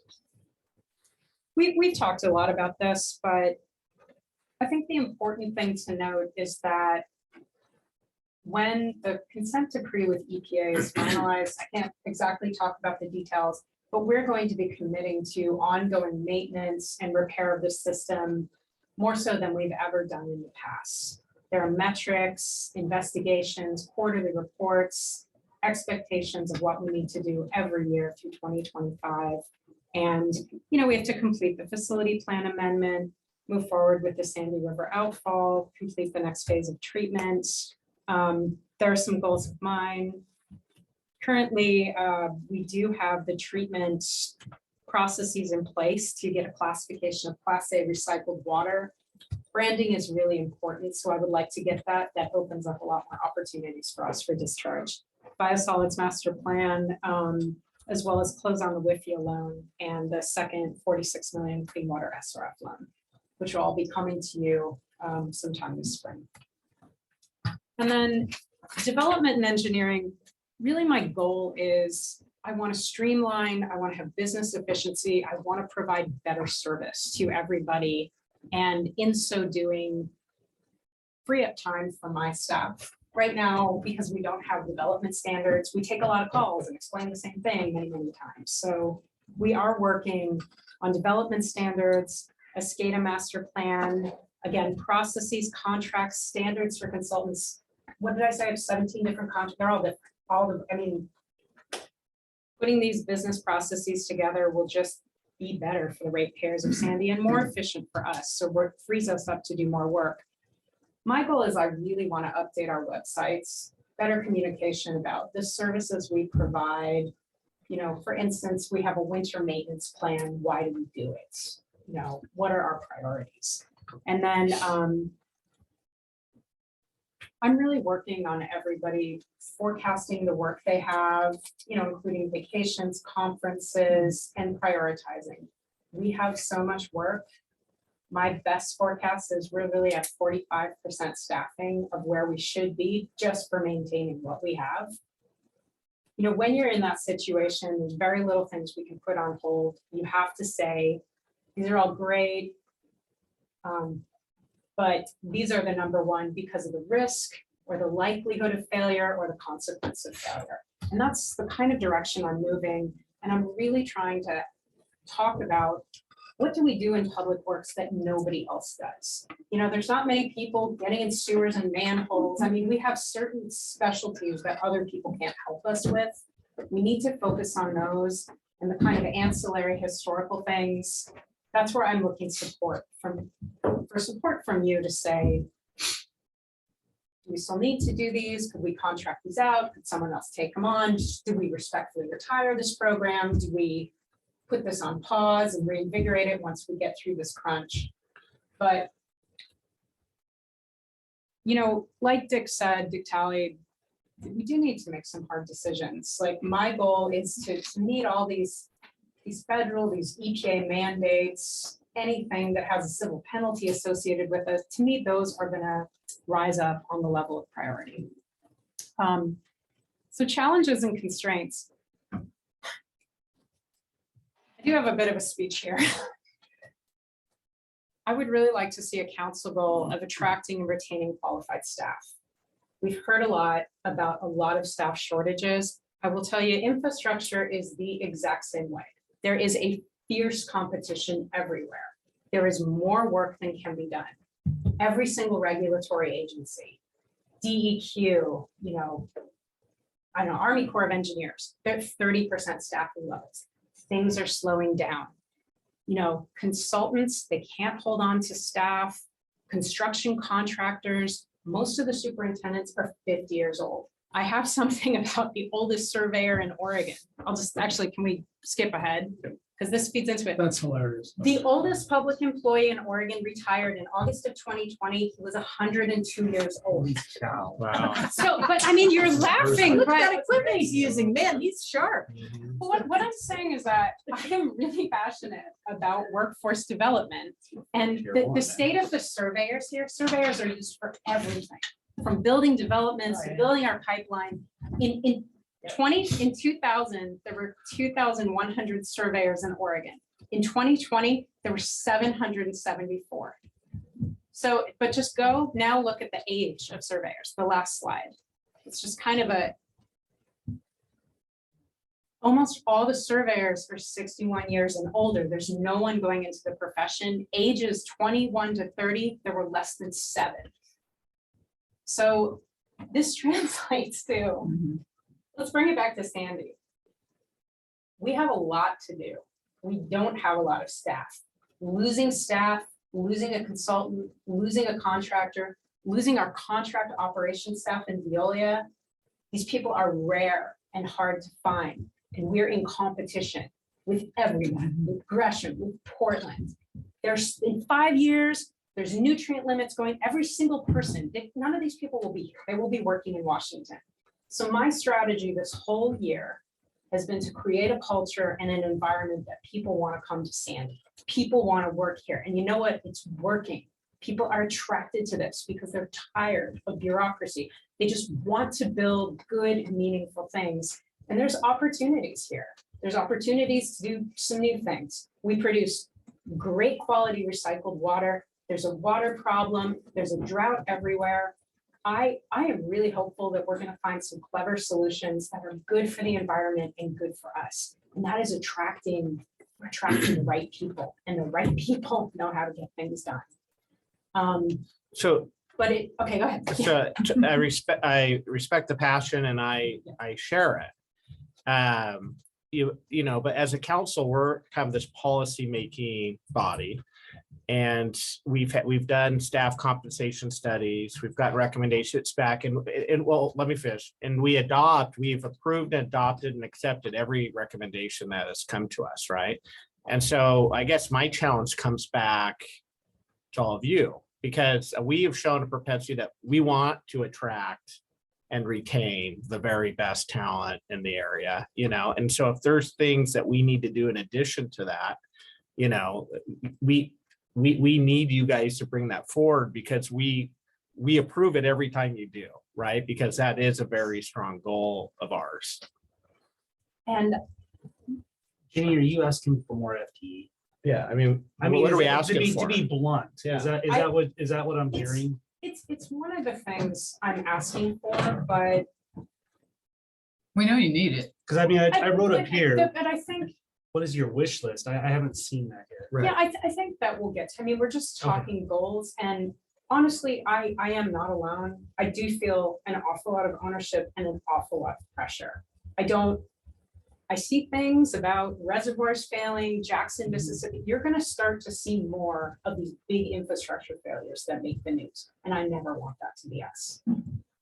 What I'm saying right now, though, is I told Jordan, I mean, I think I saw this back in November. The next 3 months are gonna be really hard, especially with budget. We have stress tests, we have 3-6, I mean, we have so many things going on. We're scheduled so tightly. And the way that I have to manage it, because I'm a leader, is I have to look at the workload and say, okay, these are all important. These are your 3 priorities, because that's what the studies show. You know, if you're working on 20 things at once, you're not gonna get anything done. You got to say, do these 3 things, make sure you're exercising, make sure you're taking your vacations. I really need to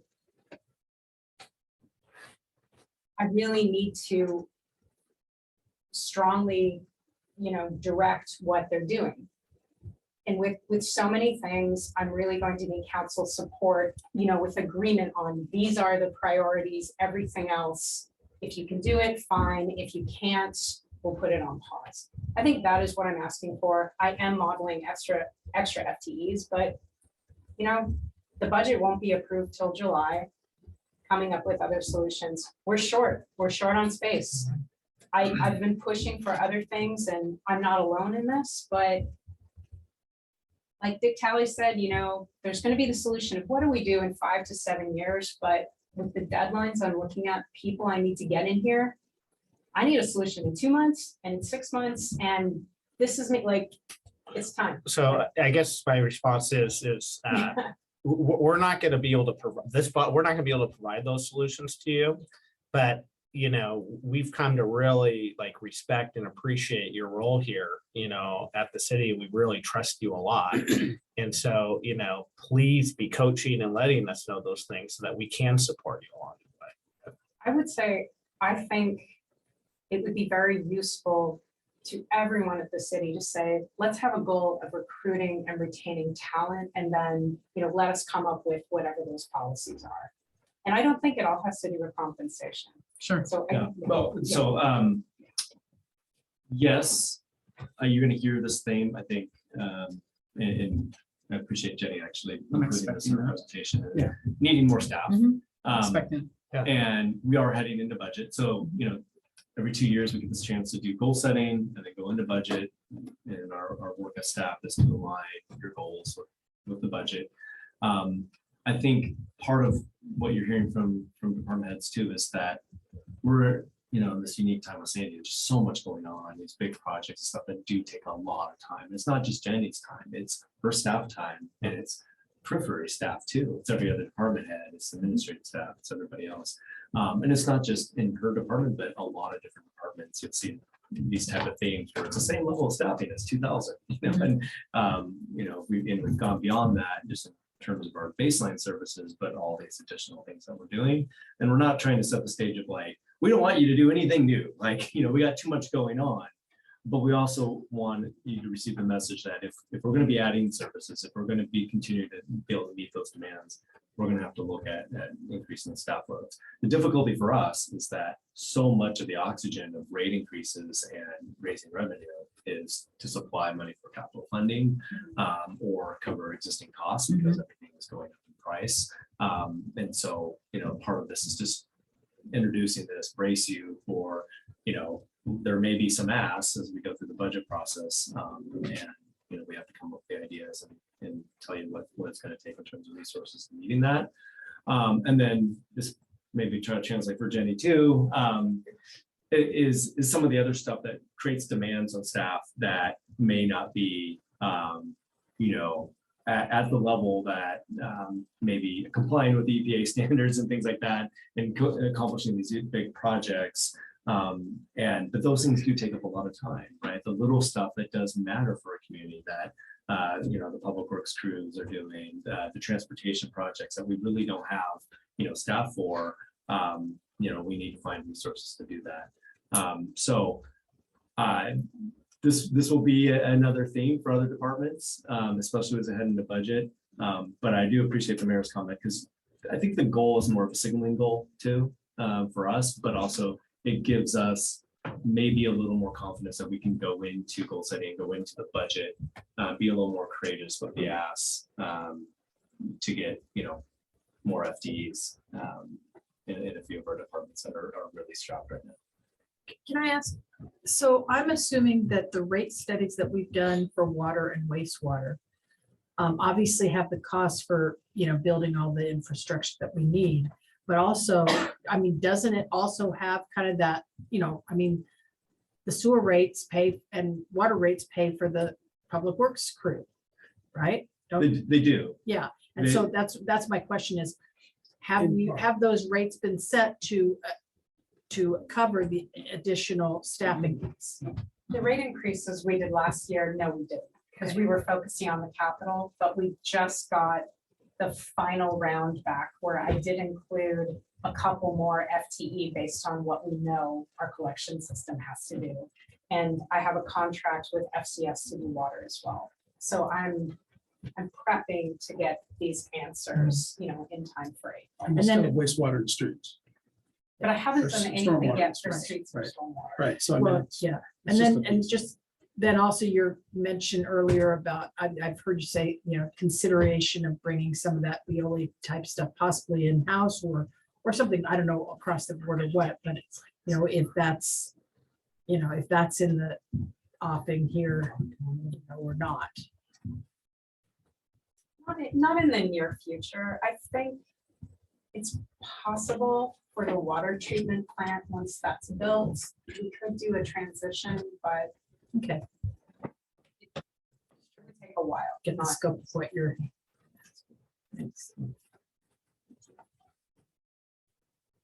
Great. You put it this late, so we wouldn't ask. Yeah, right. Well, I figured I was going so, first. and well, Michelle what, was Jenny, going. one thing I just to wrap on is I've been able over the course of the last year to interact with a lot of staff members in your department. I've been able to sit down, especially at the holiday function that we had at the table and share a lunch, and the things that they say, the amount that they're engaged and the things that you're doing and the way you're empowering them, it's been truly impressive. So thank you for your leadership of the department, and I challenge you a little bit, but because a lot of it is I feel like, especially with where we've gotten from a staffing level at the department head level here in our community, is that we really trust you guys and we rely on all of you to bring forward what needs to be done, right? And certainly sometimes we have to pull back, or we need some things we have to prioritize. But to go into this, go into our goal setting is I hope that every department head, I know the three here tonight definitely did, brings to us what needs to be done and doesn't leave anything back in those presentations. So really do appreciate it. Thank you. All right. Thank you. Jenny. Thanks, Thank you. Jenny. Thank you. Thanks to all of you guys. You're doing a great job. Yeah. All right. Oh, I'll make it real brief. Yeah. And I'm crossing stuff off my list too. Some of the stuff I touched on, we'll get back about Bill Leslie. I did meet with them out there, so is AJ. I know they're working on some ideas. Some of it could be related to a project we did back in 2012. We'll look into the county stuff. I do have an update on the police speed trailer. Chief, did you get a quote? $7,000. Is that still good? Still, yeah. 8 and change. Yeah, 8 and change, sorry. So I think there's cushion there. We've had some savings on the police vehicle purchase because it was such a long delay.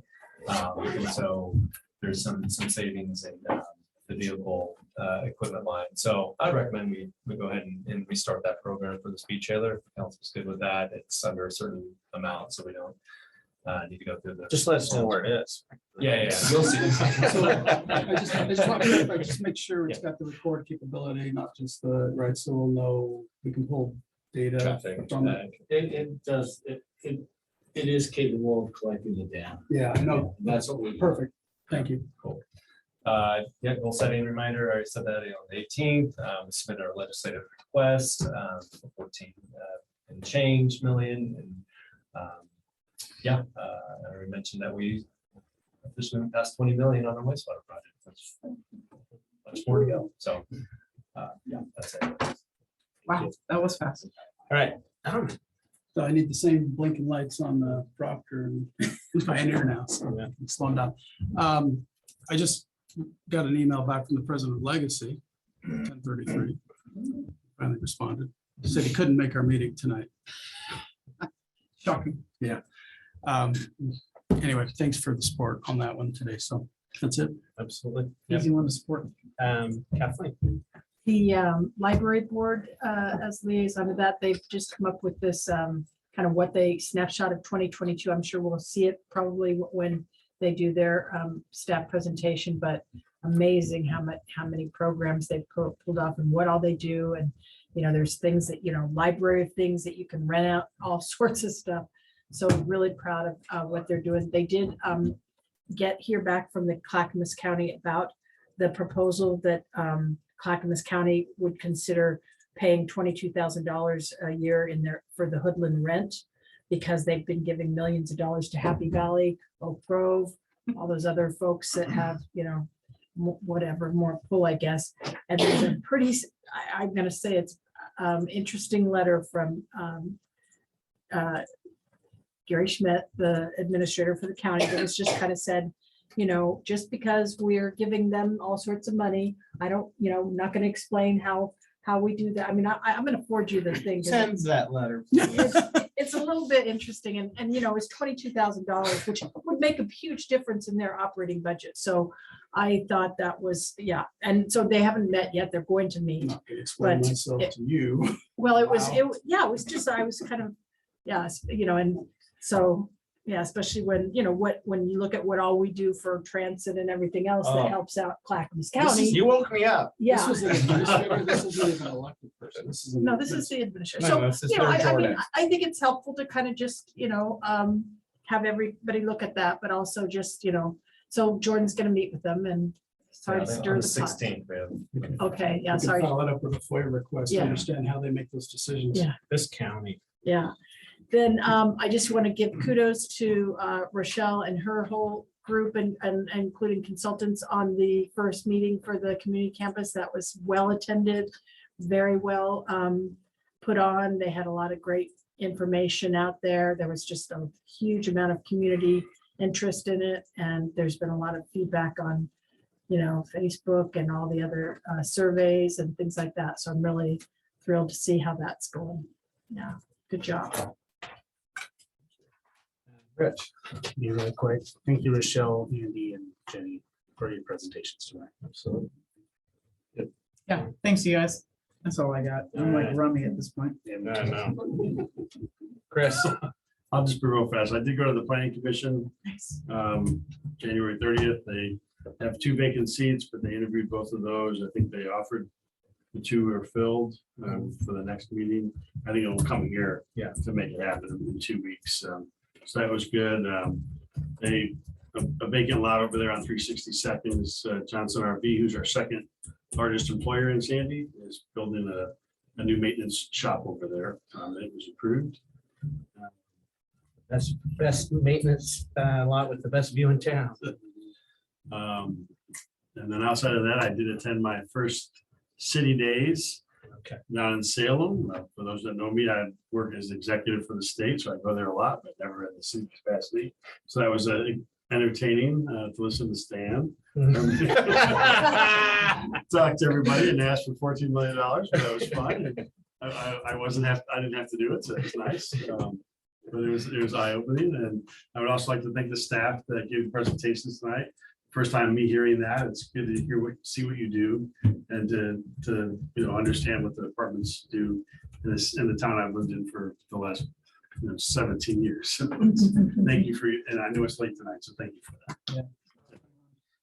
Yeah, thank you. Legislative Days was awesome. Thank you, counselors, participating in that and everyone who's part of our asks that we're doing. I'm trying to get there to Sam weekly, to bi-weekly, and I'm trying to keep the conversation alive as I'm talking to folks in the hallways and stuff, just to keep it top of mind. Mountain festivals kind of, they're raring to go, starting to get a little bit more organized. So they're just heads up, they're moving forward. Keep an eye on the Project Turnkey Quality in Clackamas. They're moving ahead. They're moving ahead. Are they really? Oh yeah, they are. And so anyways, that's happening. Keep your eye out on that. And then Lake Oswego had about as long of testimony, if not longer, on pickleball last week. So while it's the fastest growing sport in the country, it's also very controversial where these courts go and the sound, and they're pretty maddening. I know that our staff was the first that actually Jordan and Jeff brought it up to me the first time that we got to be careful about that stuff. But and they got a pretty good plan, I think. But just something to be aware of, that while it's a lot of fun for a lot of people, it can also be pretty annoying too. So with that, thank you, everybody. Thank you for the presentation. Somebody took me in.